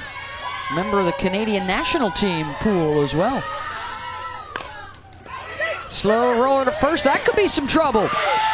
Bases are loaded with Golden Gophers. A walk and a couple of infield hits.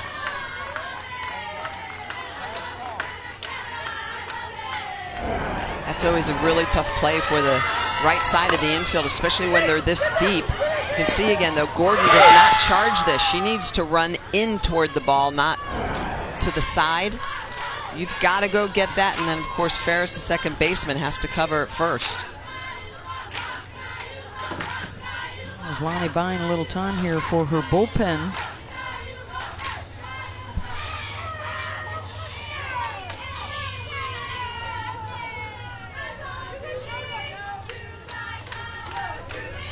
Bilodeau looks like she's ready if needed. And they will stay with Sandercock.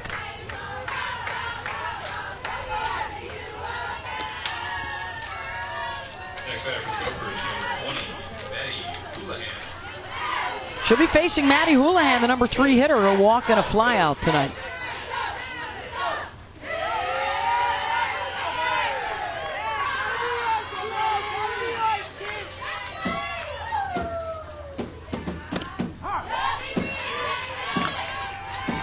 First pitch strike.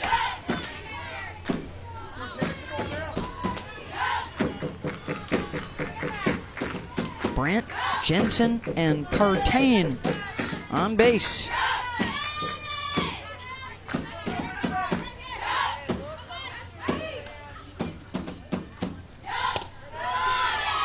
One and one. Sandercock still throwing the ball 67 miles an hour on that drop ball low in the zone, but she looks like she's tightening up just a little bit. So important, even with bases loaded. Try to stay loose, long levers.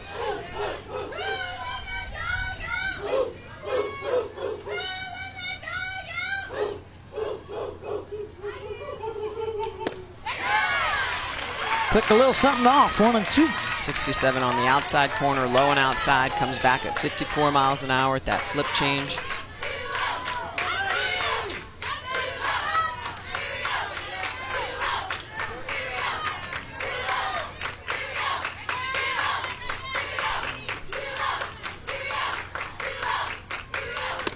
Struck her out.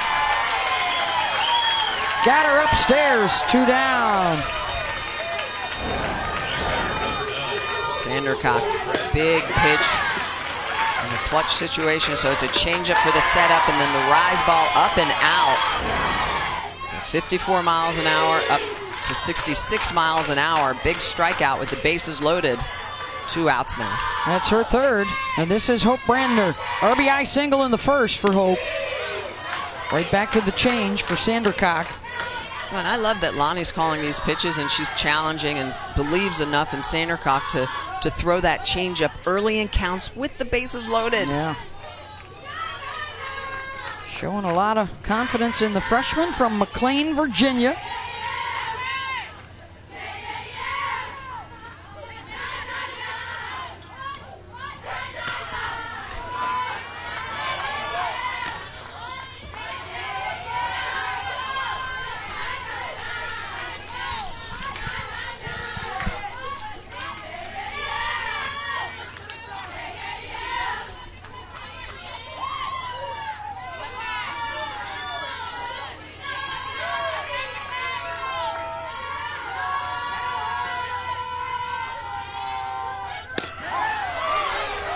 2-1. Another changeup.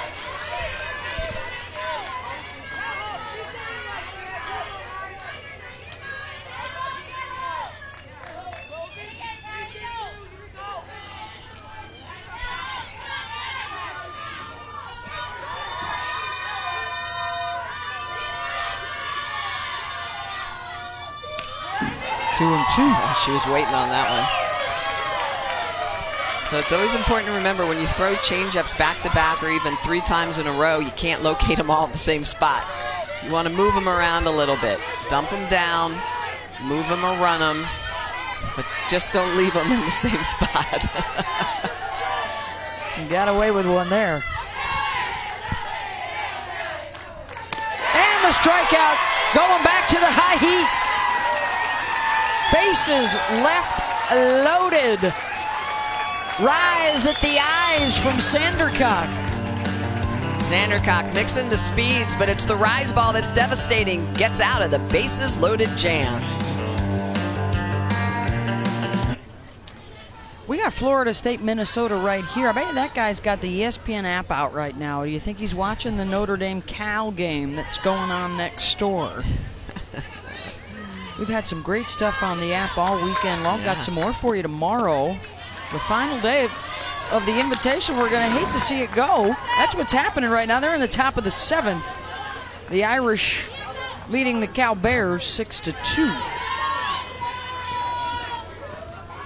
Zoe Connolly in the circle, getting a strikeout. Cal and Florida State, 2 of the 3 national champs that were a part of this year's field, along with Oklahoma. 16 teams, 11 of those 16 in the top 25.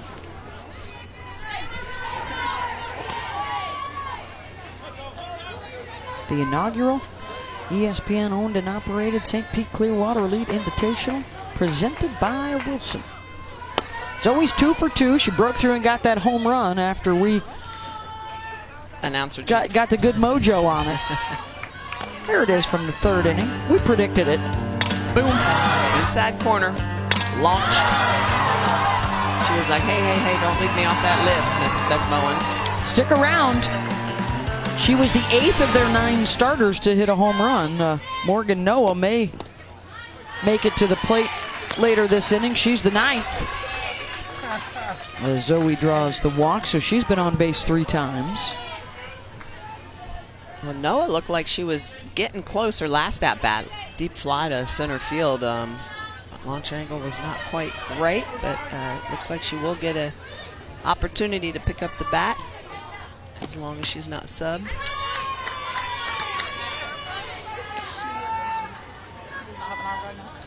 She hit a ball, she thought she hit it out, and she brought it back in, and she took off her jogging. She just kept jogging around like it was like a home run jog, and we're like, you're out, like the whole thing. She got to 3rd, and I'm like, what are you doing? Deja Bush. Totally thought it was a bomb. So funny.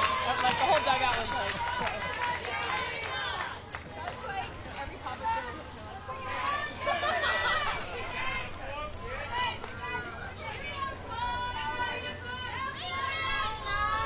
First at-bat for Deja. Came on in right field mid-game.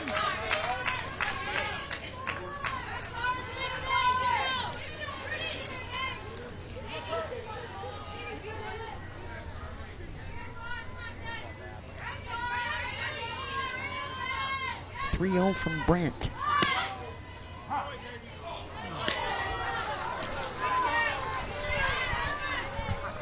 Bush showing bunt a couple of times. Pull those gophers in. Pull the corners in.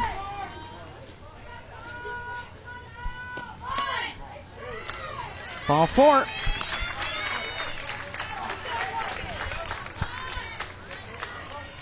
We won't see Morgan Noah get a chance at the home run ball. They got a pinch hitter coming on.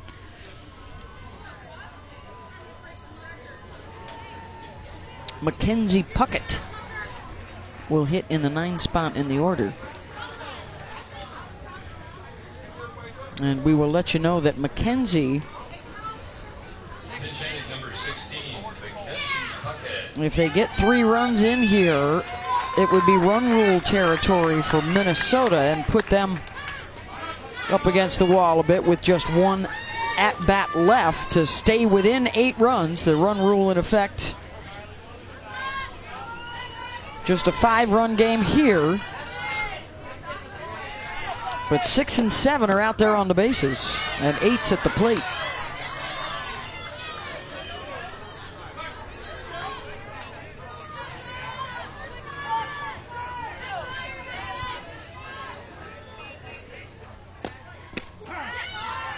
Off speed at 53 miles an hour. Couple of back-to-back changeups. Minnesota playing the same game right back at Florida State. Sandercock with the changeup and then the rise ball. We'll see if comes back with the speed, but not the rise. I believe this is her first AB of the season. Oh, check that. Oh, yeah. 6 career plate appearances. That's it. And 6 walks. Down on the count here, 0-2.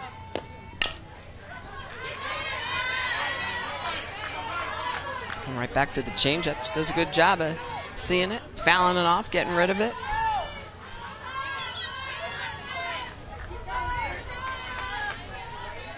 A couple of Seminoles are out there. Bush at first. Casas down the line at second.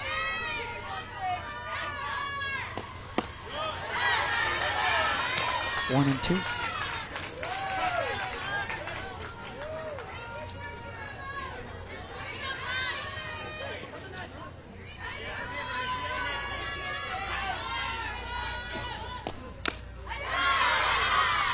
Foul tip held by the catcher Burns. 1 down.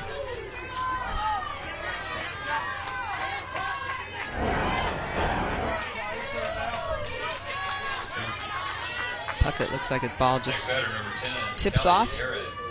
Slight change of course. Good job by Burns to hang on to that. Those are a tough catch to make.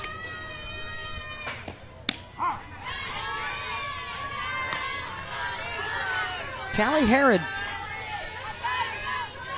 444 on the year, but has been a bit befuddled thus far tonight. 3 plate appearances, 3 strikeouts, and there she goes.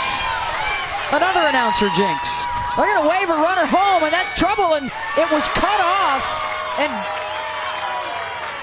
Casas comes in to score.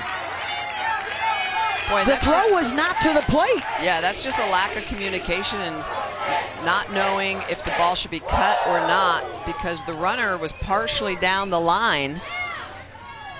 The only way that you're cutting this, and even if you are cutting it because the throw's offline, you're still then throwing home. So here comes the throw in. So she takes a step, but still, you take the step, you cut that, and then you come home. So this is where you can see a little hesitation coming around by Casas. But as a catcher in that position, you have to be yelling, cut offline, home 4, or cut 4.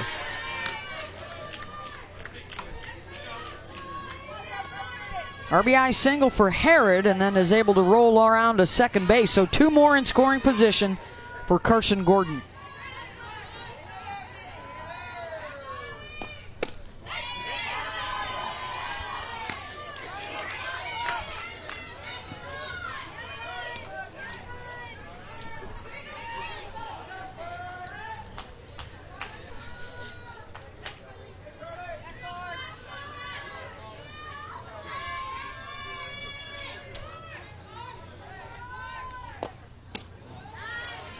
Three and 0.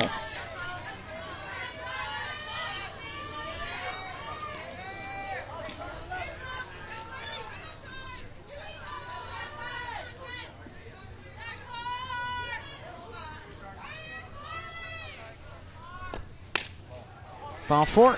So we'll walk on 4 pitchers, so load them up.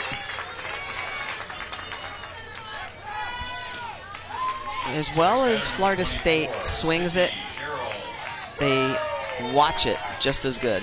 And so their pitch selection is outstanding. They take the walk when it's given. See their focus and intent of each pitch.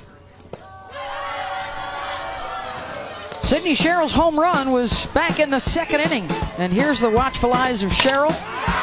Seeing it all the way, Smitty. Out on the outer half, and she just slices it in half and bashes it out of the park. Bashes it over the beaches.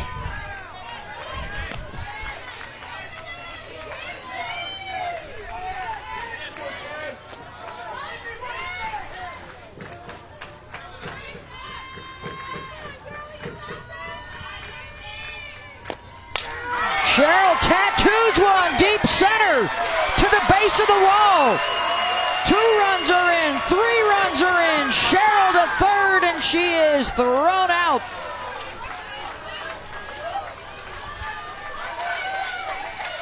And may have hurt herself on the slide as she limps back towards the dugout.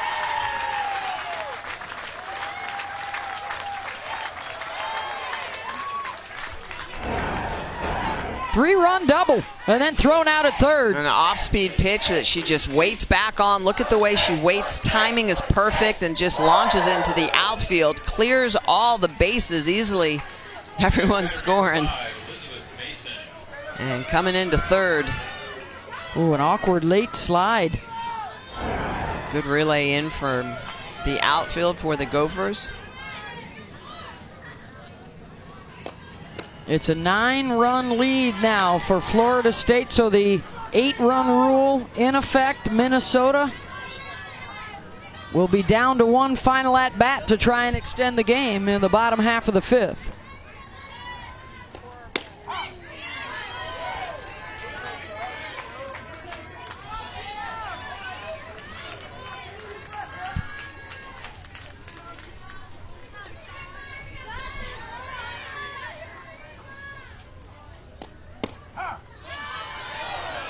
One and two.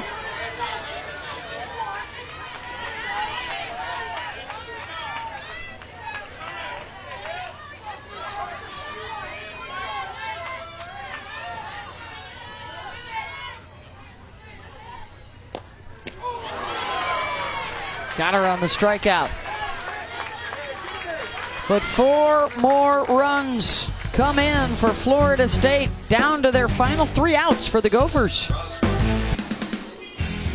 How about the job tonight by Catherine Sandercock, the defensive MVP, brought to you by Wilson. Coming on in relief and doing a terrific job for the Seminoles. 3 innings of work, 4 strikeouts, just the 3 hits allowed. The defensive MVP, brought to you by Wilson. Her biggest strikeout of the night, her last one. Bases loaded, great setup with the changeup, rips the rise ball. Look at that. Look at the freshman and the senior right there. Megan King, their ace, rehashing the evening. Carabillo is now on, the sophomore. And if she can get 3 outs, Florida State improves to 9-0.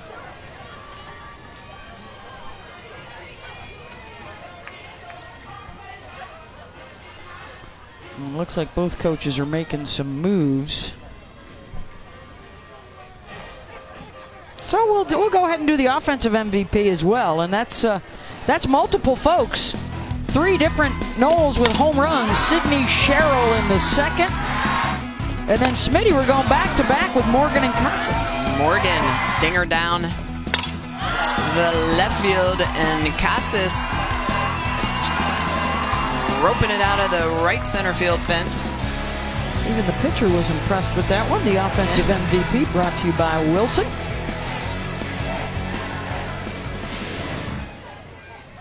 All the home runs tonight were solo shots. Number 10, Caitlin. Looks like Rock Benavides has come on at third base. Look at that, the 3 solo home runs.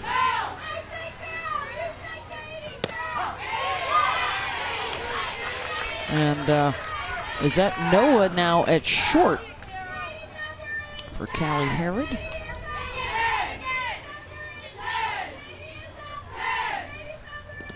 Minnesota here needs, let's see, they need 2 runs at least to extend this to the 6th inning.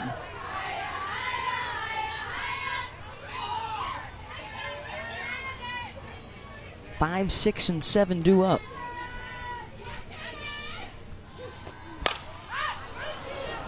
Sky to center. Morgan's tracking it. One down. Bilodeau with a good changeup. She spins the ball up and down, so she's more of a north and south type pitcher with an off speed. So she's a really good look again, coming in behind Davis and Sandercock. So I think that's, we talked to the coaches, it's what they're trying to fill out the staff. How do they work good together? And what does Bilodeau look like after Sandercock and vice versa?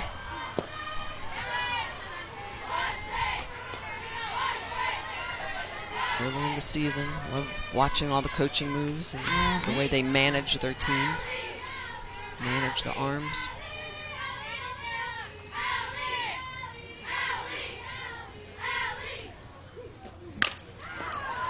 Base hit to left for Arneson.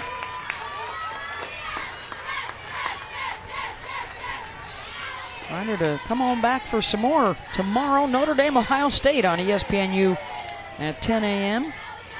And then end your day with us on ESPN2 at 7 Eastern for these Florida State Seminoles and Tennessee. That's a top 10 showdown to close out the festivities here in Clearwater.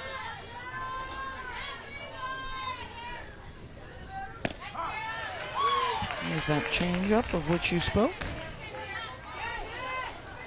Natalie Den Hartog. A walk and a ground out.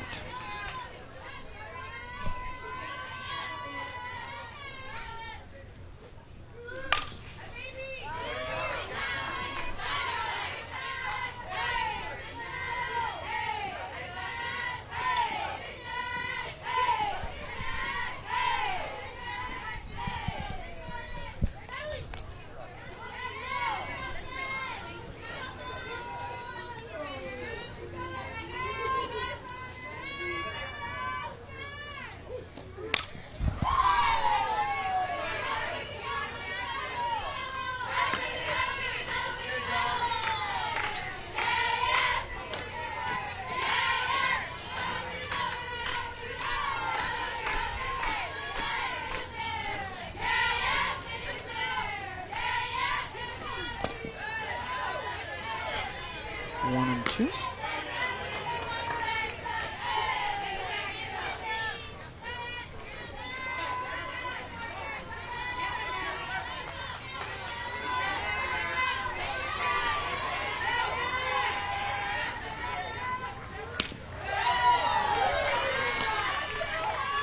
Changeup slightly elevated.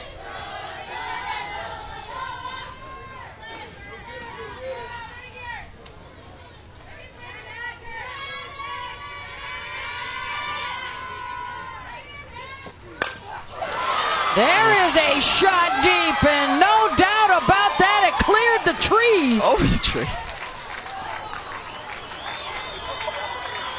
And the two-run home run for Natalie Den Hartog will keep us here a little later tonight.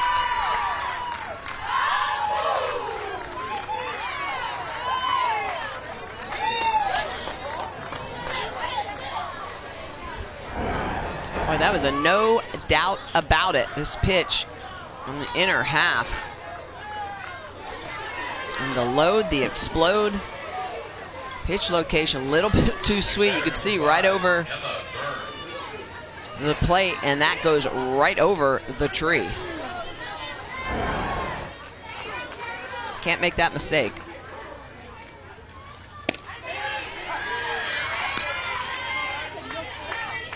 Two-run home run for Den Hartog, and that takes the 8-run rule off the board.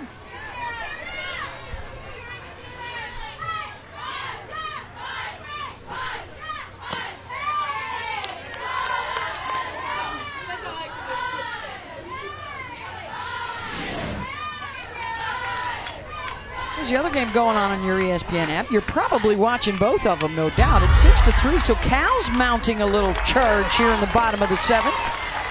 Home run ball here could tie it up. Full count with nobody out for the Bears.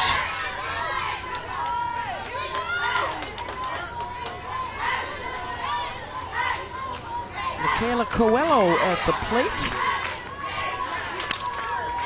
Facing Alexis Holloway for the Irish.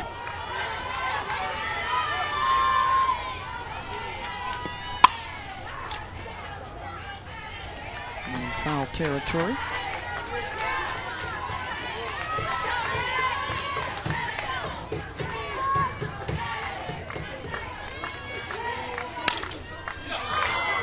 Just outside the line.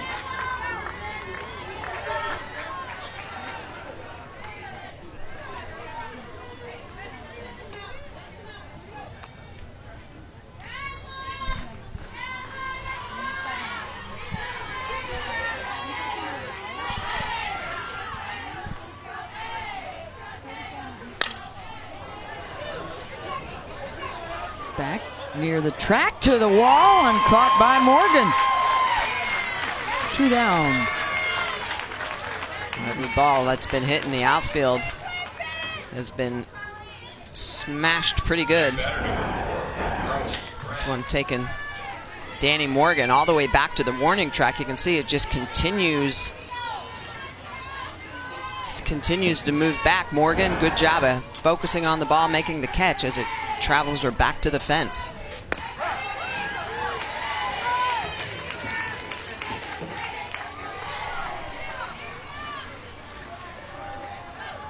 Carly Brandt, their number 9 hitter.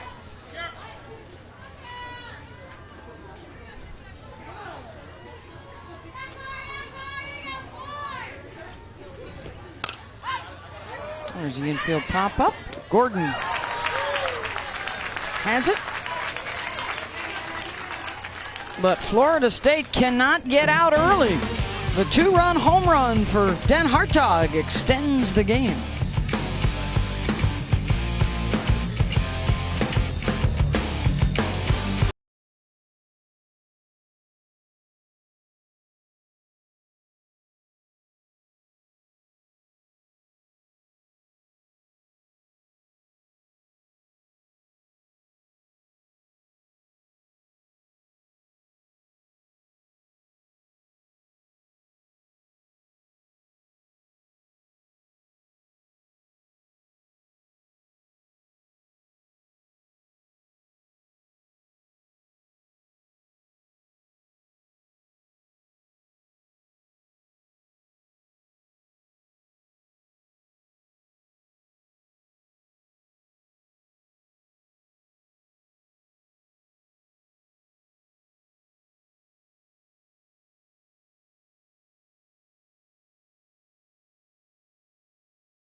Not one game, but 2 tonight for you on the app. And we got a little something brewing in the bottom of the 7th on the right side of your screen. Notre Dame leading Cal, but it's tenuous at best.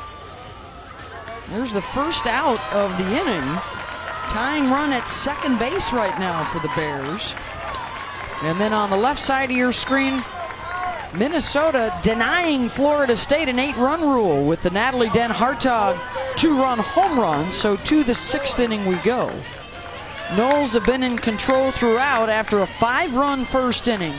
They have hit 3 home runs in the game tonight.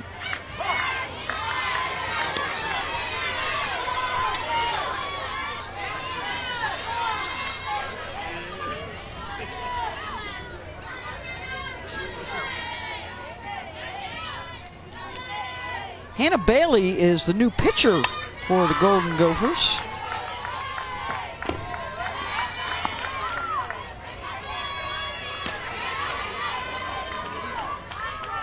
Five, 6, and 7 in the lineup. Ferris is hitting in Anna Shellnut's spot.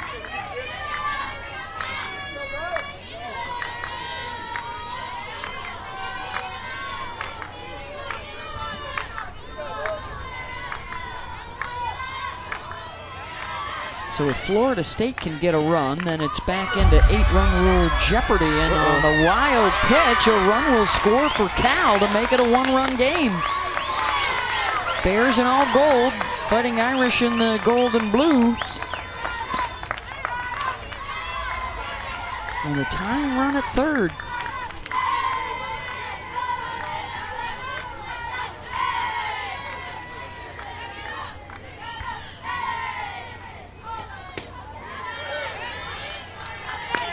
Two and two the count.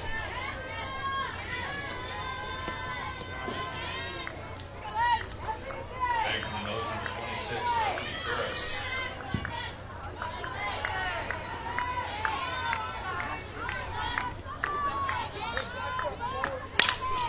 Ferris to second. Partain over the first one down.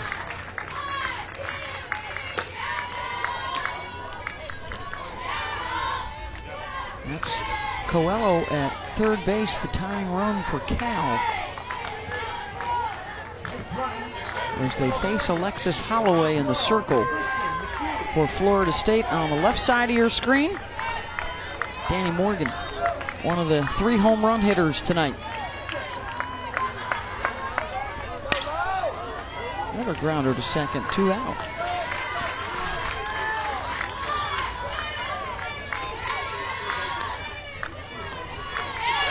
Lauren Espelin is the Cal batter on your right-hand side. Trying to get the tying run home. Number 6, And she delivers. Base hit, and the Bears with 3 in the 7th, all even. And now they're winning runs on base. Nice knock the opposite way. Big swing from Espelin. Holloway's throwing a lot of innings for Notre Dame in this tournament. That scores Michaela Coelho with the tying run.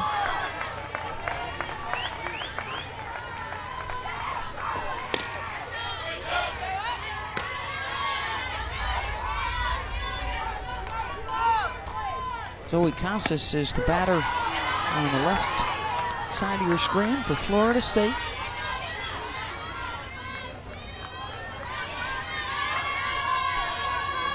And Carly Sparacino is the Golden Bear hitter.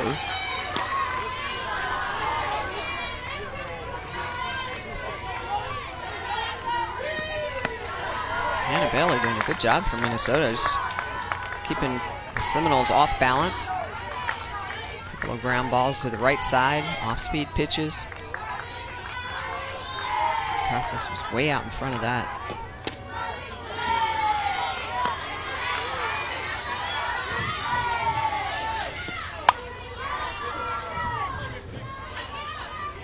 It's going to be the second out of the inning. So they might be going extras next door.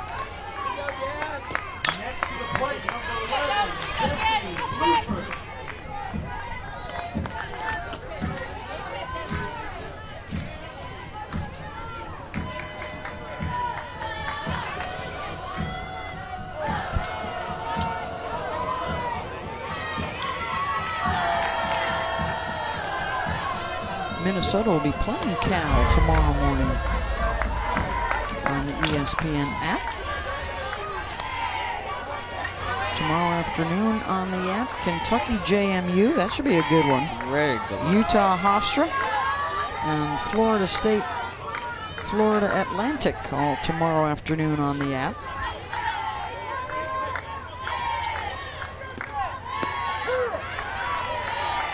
FAU, coached by legendary Joan Joyce. Base hit, Casas.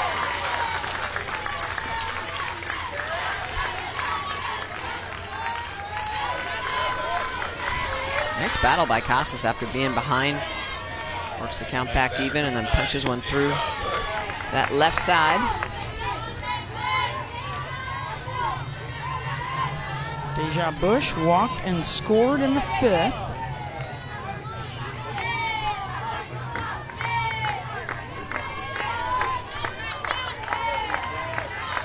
That's Destiny Bluford batting for Cal.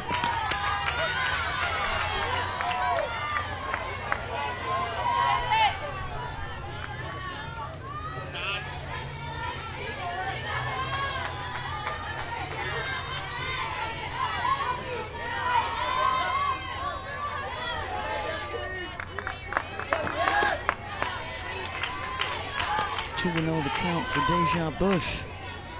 As Cal looks for a walk-off win. The 2-2 pitch. We got extra softball tonight for you, folks. We're going to the 8th, the Irish and the Bears.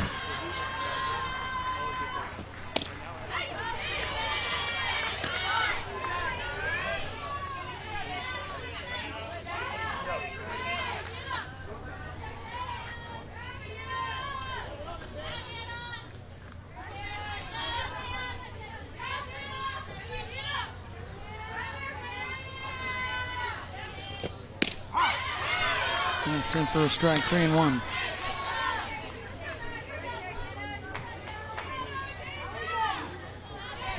If they can get Casas home, then Minnesota would again be in 8-run rule territory.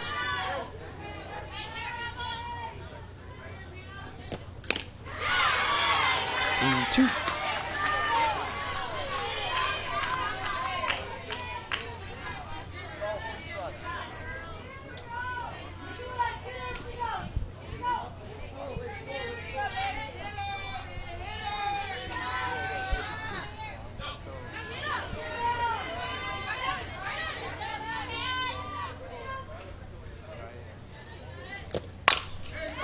Chop to second, and the throw to first in time to get Bush. 12-5, Florida State to the bottom of the 6th. We go. Let's watch a couple of games tonight, shall we? We got Florida State leading Minnesota on your left. And the international tiebreaker rule in effect in the 8th inning with Notre Dame and Cal tied at 6 apiece. Put a runner out on second base, and you go from there.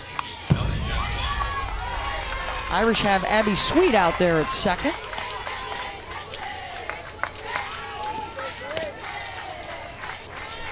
Well, this is something you practice.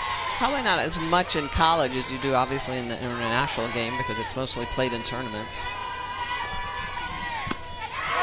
Only, not in usually the regular season. Trying to expedite the games. So we finally got a strikeout there for Cal, 1 down.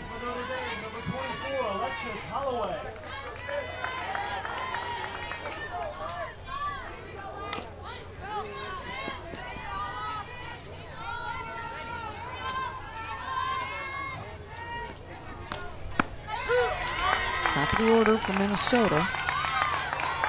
And that's Alexis Holloway on your right for Notre Dame.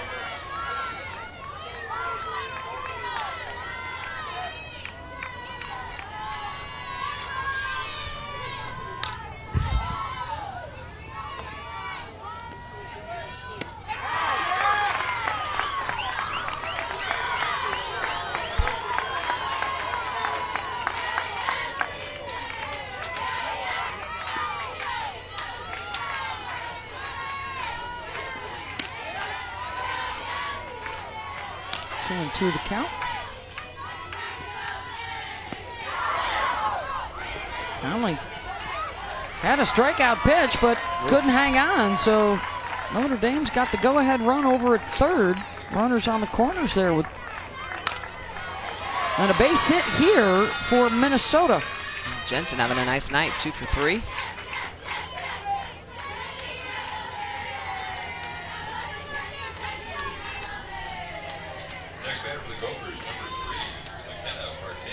McKenna Partain singled and scored in the first, had a 2-run triple in the second.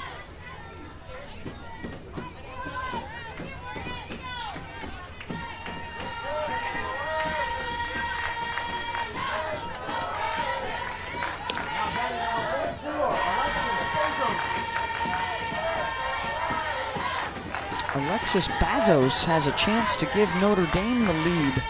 Runners on the corners with 1 out.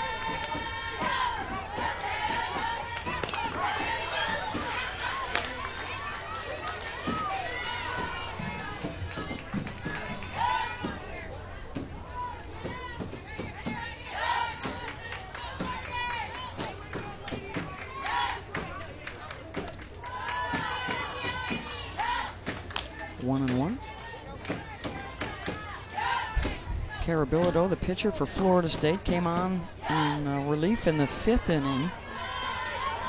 So her 2nd inning of work here. First time she gets a look at the top of the order.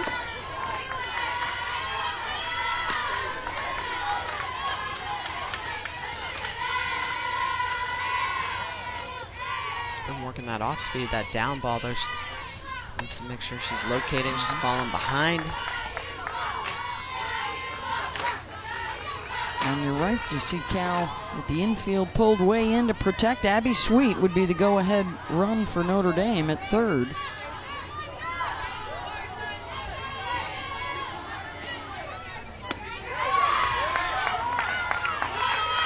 Conley has that hard down ball, very heavy pitch.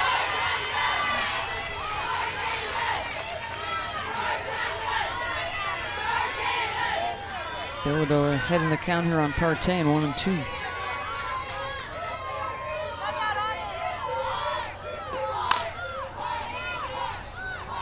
Popped up to the left. 1 down.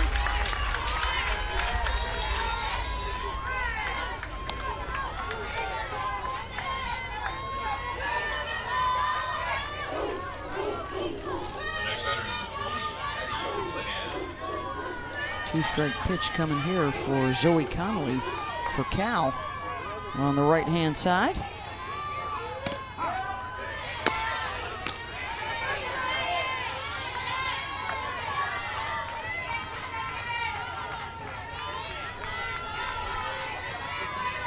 Maddie Houlihan is the batter with 1 out for Minnesota on your left. Bilodeau continuing to work that arm side of the plate. See, Minnesota is really starting to dive into anything hard on that outside corner for the lefties into the righties. Grounded to second. Oh, that got up into Ferris and what could have been a double play ball.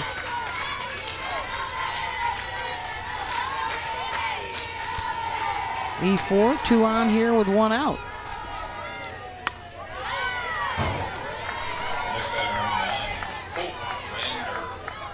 I'll bring up Hope Brandner. Drove in a run with a base hit in the 1st inning.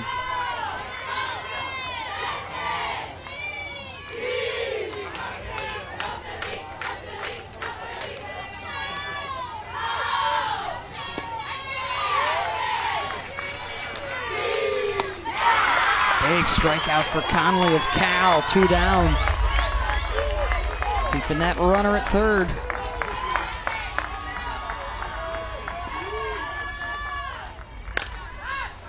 Brandner, high fly ball. Morgan out in center. 2 down. One of Notre Dame's best hitters coming up on the right side of your screen, Allie Wester.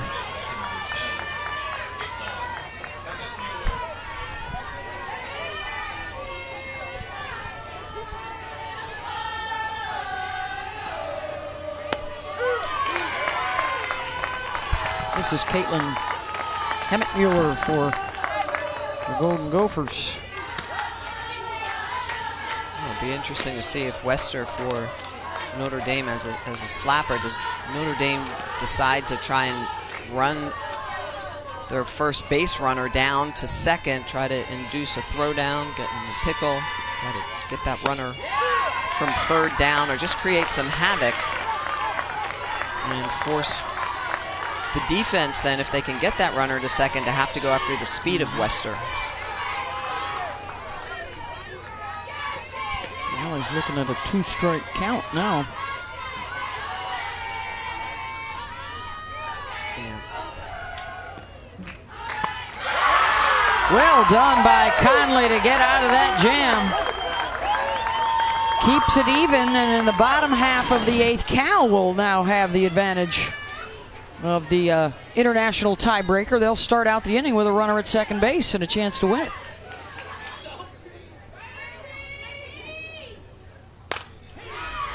Line to left and back is Casas. We're headed to the 7th. Florida State up 7, looking to stay undefeated.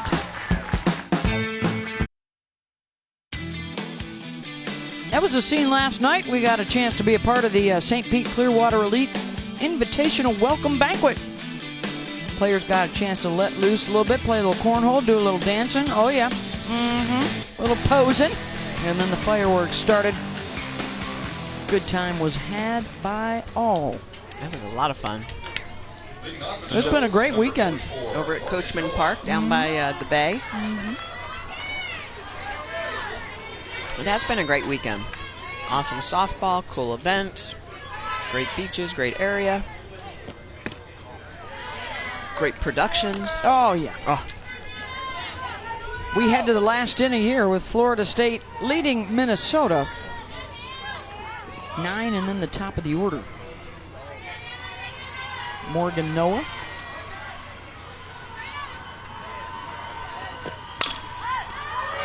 And that will fall in for a base hit, and Noah's going to scoot over to second.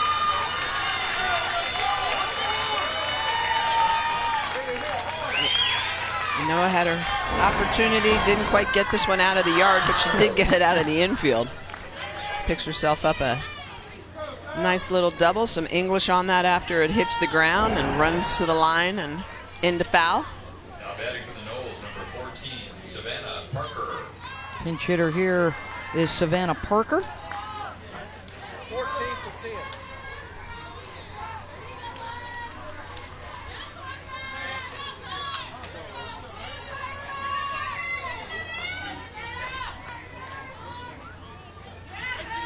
A freshman. Looks like this is her first AB of the year. There might be some butterflies in that tummy.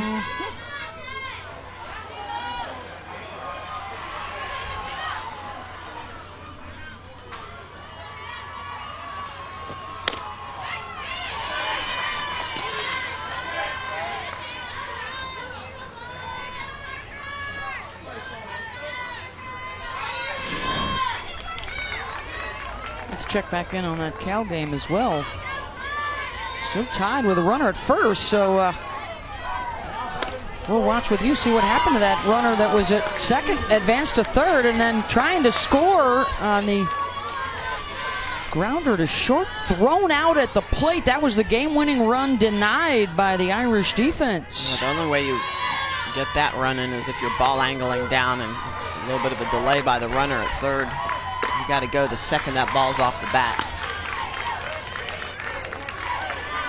They still have the go-ahead run on base over at first, however, and it's the dangerous Lindsey Rude going to step in with 2 outs.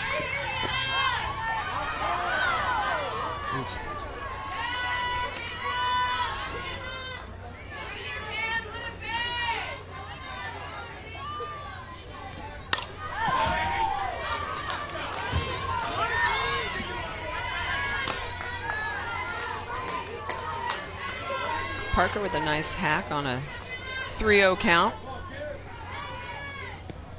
Getting the green light. If you're a pinch hitter and young kid, I'd give her the green light too. Say, hey, if it's there, swing it. Bash it. And she draws the walk.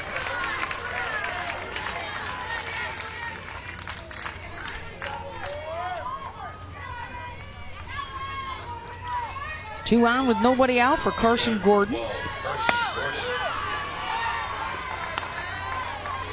And a 2-strike, 2-out pitch coming for Lindsey Rude.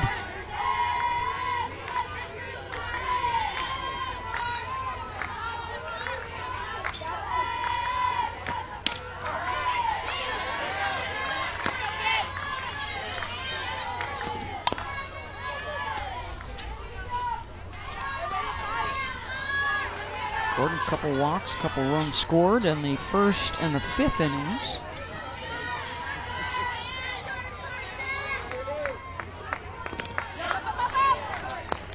No get away from Burns.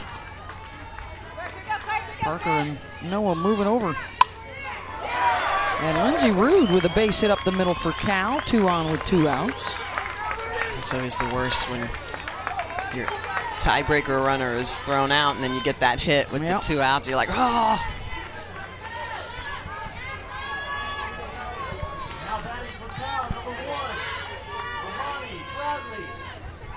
Tamani Bradley, who will come up now for Cal, number 1. And so, you know, in that position, that's why international tiebreaker, with probably the most important position on the field, is who's running at second base. Because that a lot of times determines the win and the loss.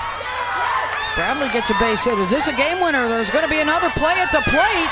And the Irish throw out 2 at the plate. Are they going to call obstruction? They are. And Cal will win the game on an obstruction call. And Florida State will score a run on an error by Minnesota, and they're going to score 2.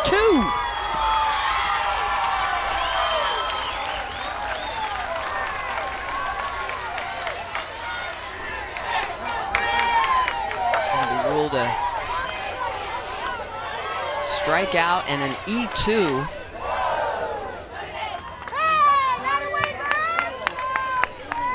And here's the replay on the obstruction. You cannot be in the base path until the ball gets there, and that's the right call.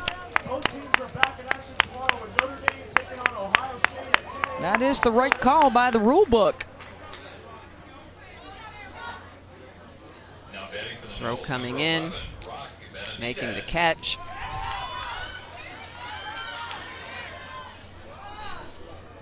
That's where the game has changed so much in the last 3 to 4 years with those rule changes on what is obstruction and what is not. No, a lot of old schoolers do not like that.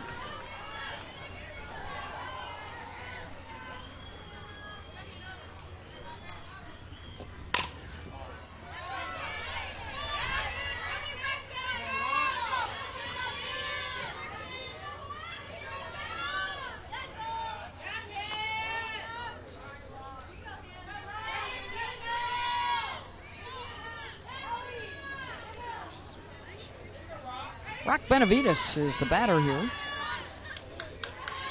And with nobody out, 2 runs in.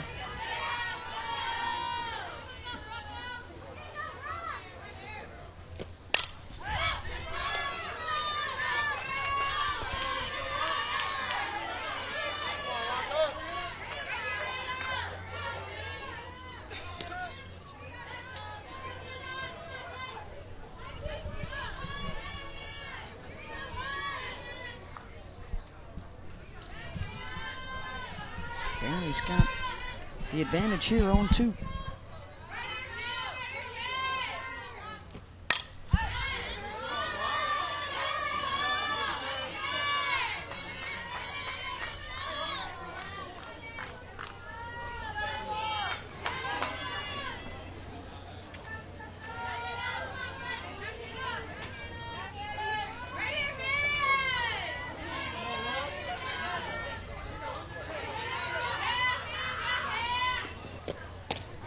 Gets the strikeout, 1 out. Nice driving and diving away. Good movement. See the rotation on that ball. It's dropping and curving away.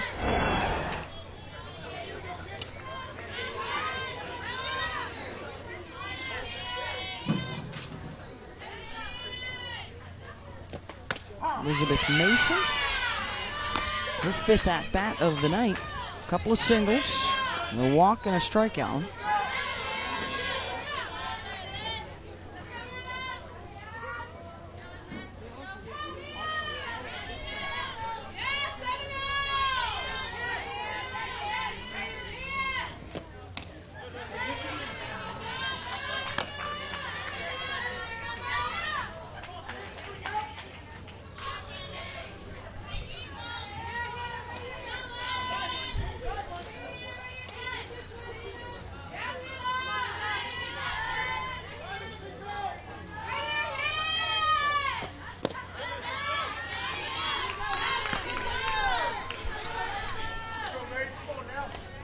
The count to Mason.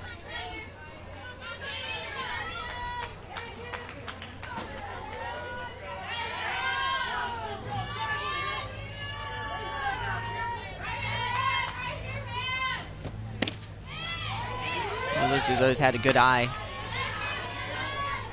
Very disciplined at the plate.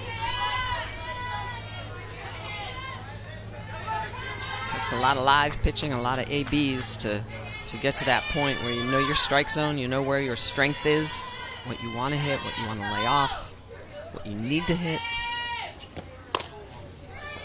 Draws the walk. 4th time on base tonight.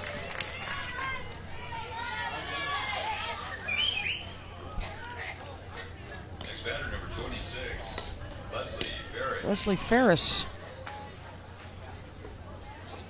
Her second at-bat tonight came on in the 6th inning.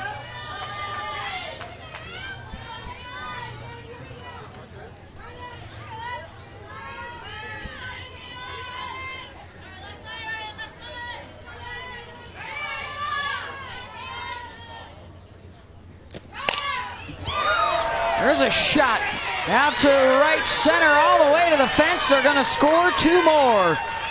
Ferris around to 3rd with a 2-run triple.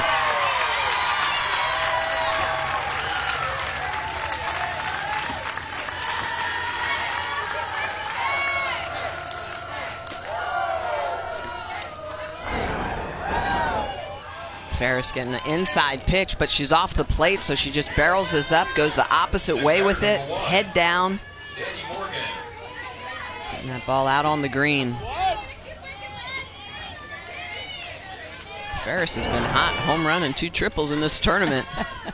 She's trying to crack her way into that lineup for the Noles. Nothing but extra base hits, that's all I want.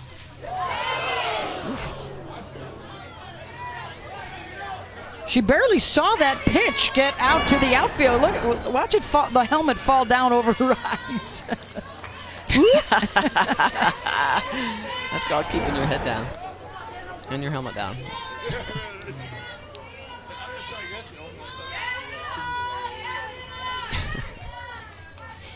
A 4-run 7th inning. Morgan will leg that out. A 5-run 7th inning.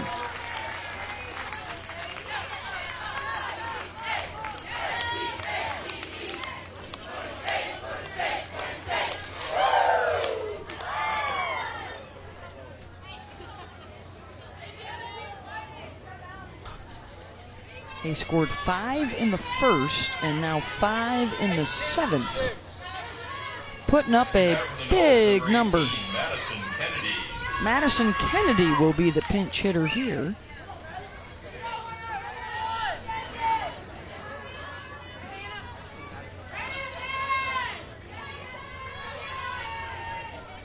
Madison redshirted last year, and a quick check of the stat sheet lets us know that this is her 2nd AB of the season.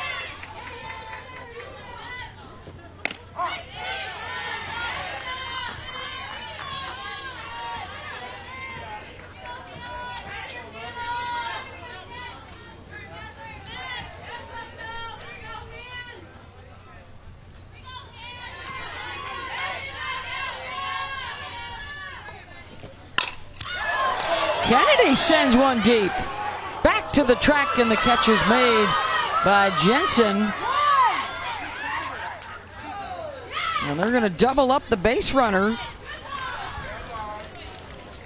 who thought that one was leaving the yard. We'll go to the bottom of the 7th. Another big night for the Seminoles.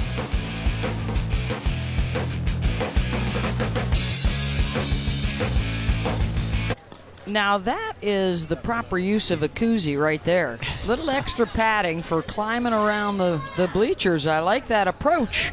With the shades on, no doubt. In the evening, wearing my sunglasses at night. Good time for the fans here at Eddie C. Moore Stadium. So I wonder if that's actually for climbing through the stands, or she's just trying to act like the hitters, with the arm guards on. Little dad and daughter Saturday night here in Clearwater. That's awesome. They got to be impressed by the offensive firepower of the Florida State Seminoles. In their 4 games now, 36 runs. 29 and 7, 36, yeah. Leading off for the Gophers, number 11, Ann Miller.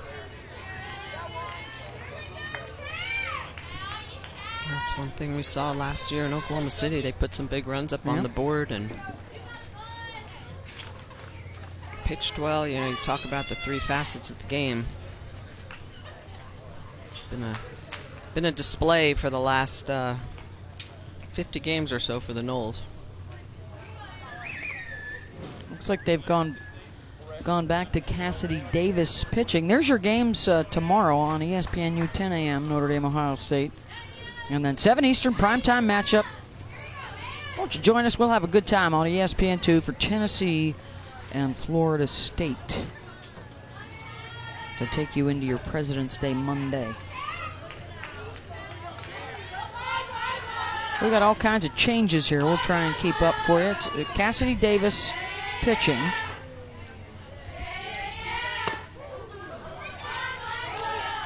Now that's number 11 for Minnesota, and Miller.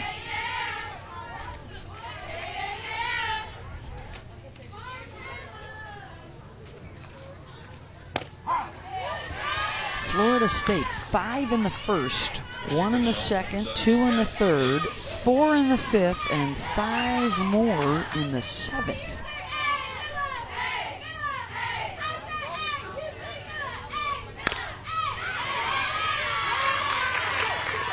And Miller's going for 2.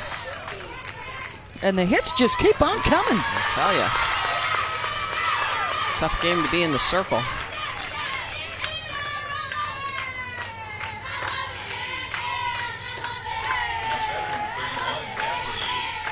Dinner time.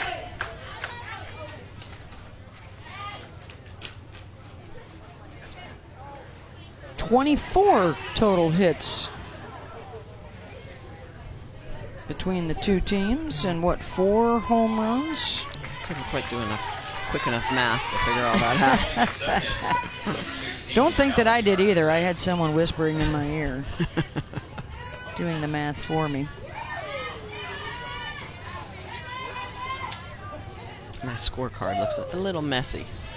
Messier than normal. Natalie Den Hartog is the one that extended this game when Florida State had a chance to end it early with an 8-run rule. Natalie said not just yet. 2-run home run in the bottom of the 5th.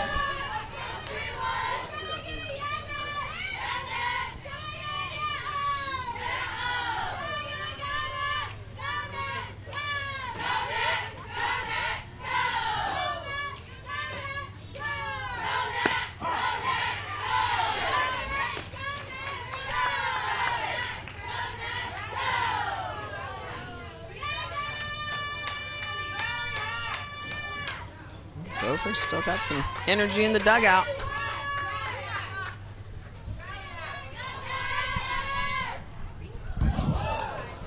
There's a wild pitch.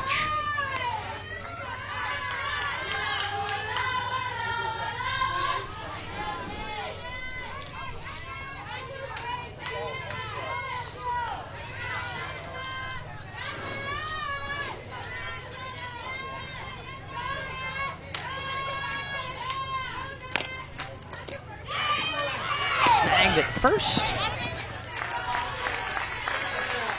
Benavidez makes the play for the out. A run will score.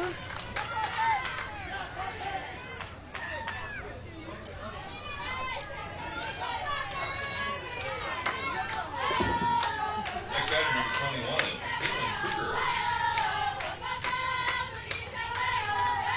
Caitlin Kruger. Kaylin Kruger, junior from Green Bay, coming up.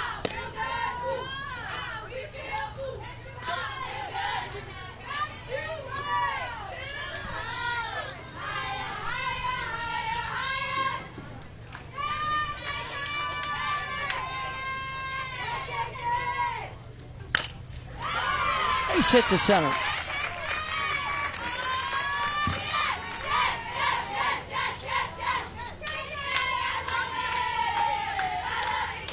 First hitter of the night for Emma Burns. That was actually Kruger, the pinch hitter. This is Emily Hansen coming up, another pinch hitter. Now batting for Minnesota, number 39. Out of Buffalo, Minnesota, Smitty. Buffalo is Emily Hansen. Gatorade Player of the Year out of the state.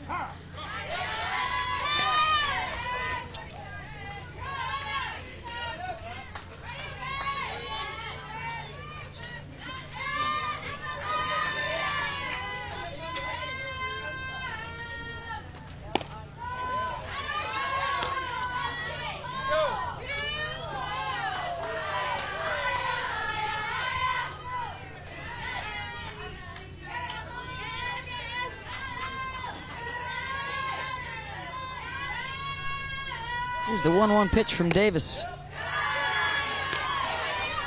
2-1.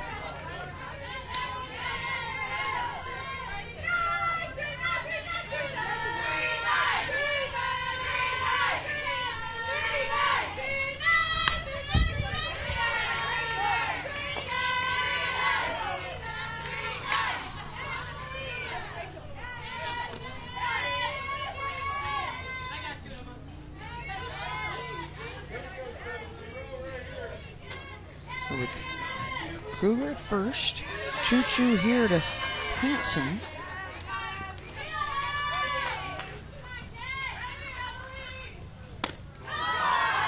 Let's take upper half.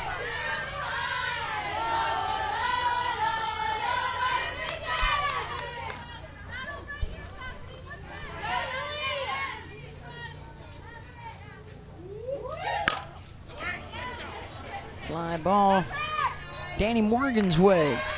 2 down.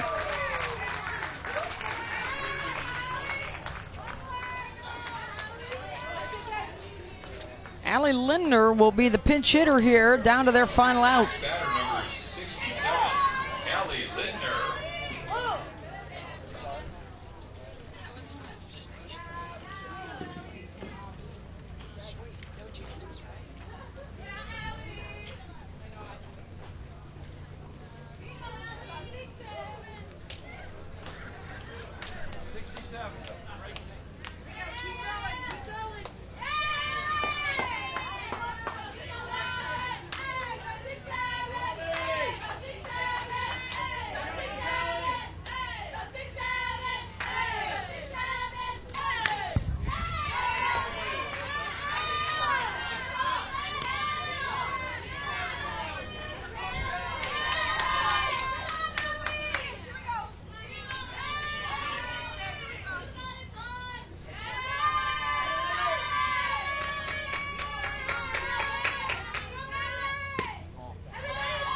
One and one.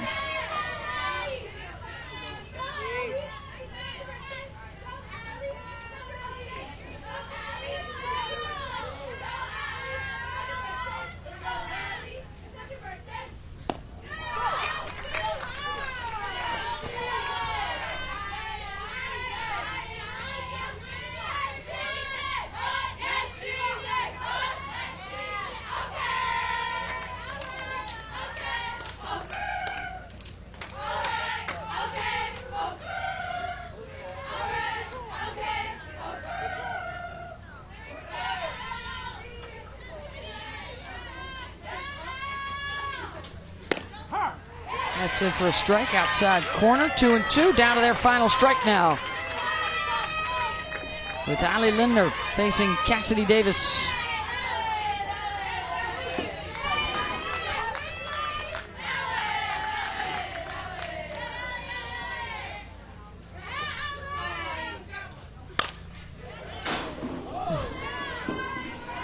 Staying alive, staying alive.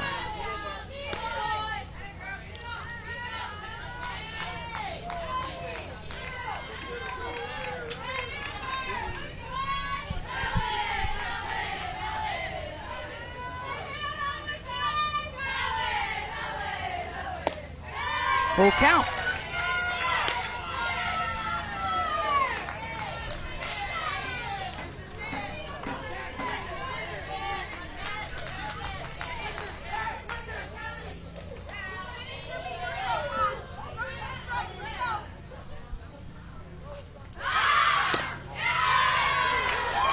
Lindner draws the walk.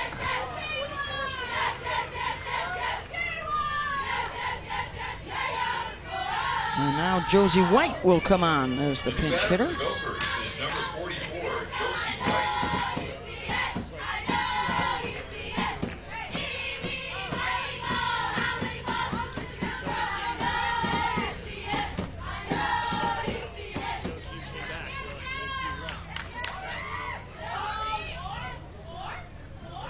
Freshman out of Henderson, Nevada.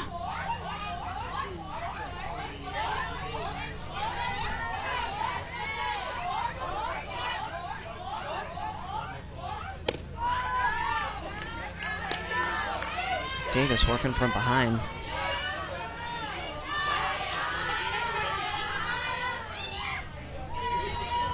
Lizzie Mason going to go out and talk to her and try to refocus her.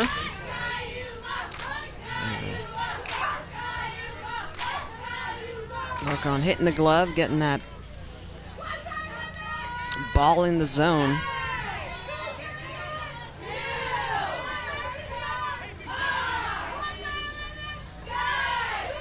I'd like to see the pitchers as early in the season really start to hone the skills. And an E6 to keep things going for Minnesota. And just, it starts to get a little sloppy. You get a game gets out of hand and the pitches aren't sharp, the defending's not sharp. This is where it's so important for these younger athletes to really keep that attention, that focus dialed in on every single play. That's a play where you need to charge that up. Morgan Noah, typically at second base, just needs to go get that ball.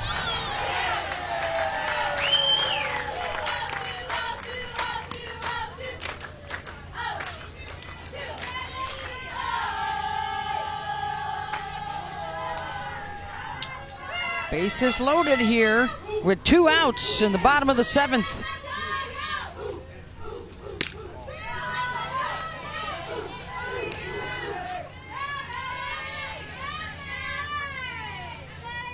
Maddie Houlihan.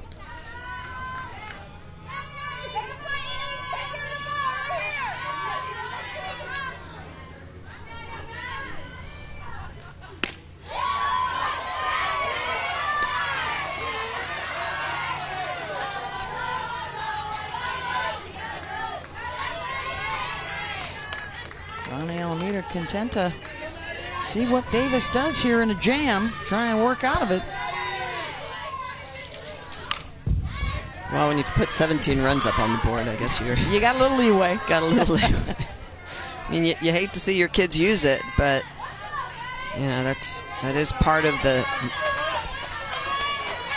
process of maturing your athletes, is figuring it out. Like, hey, you got a lot of crooked numbers on the board, you can do this. Most of the times you can't. And the strikeout to end it. Florida State a winner over Minnesota. 17-6. They improved to 9-0 on the season and continue to impress here in Clearwater. We'll be back tomorrow morning, 10 a.m. Eastern on ESPNU for Notre Dame, Ohio State. So long from Clearwater.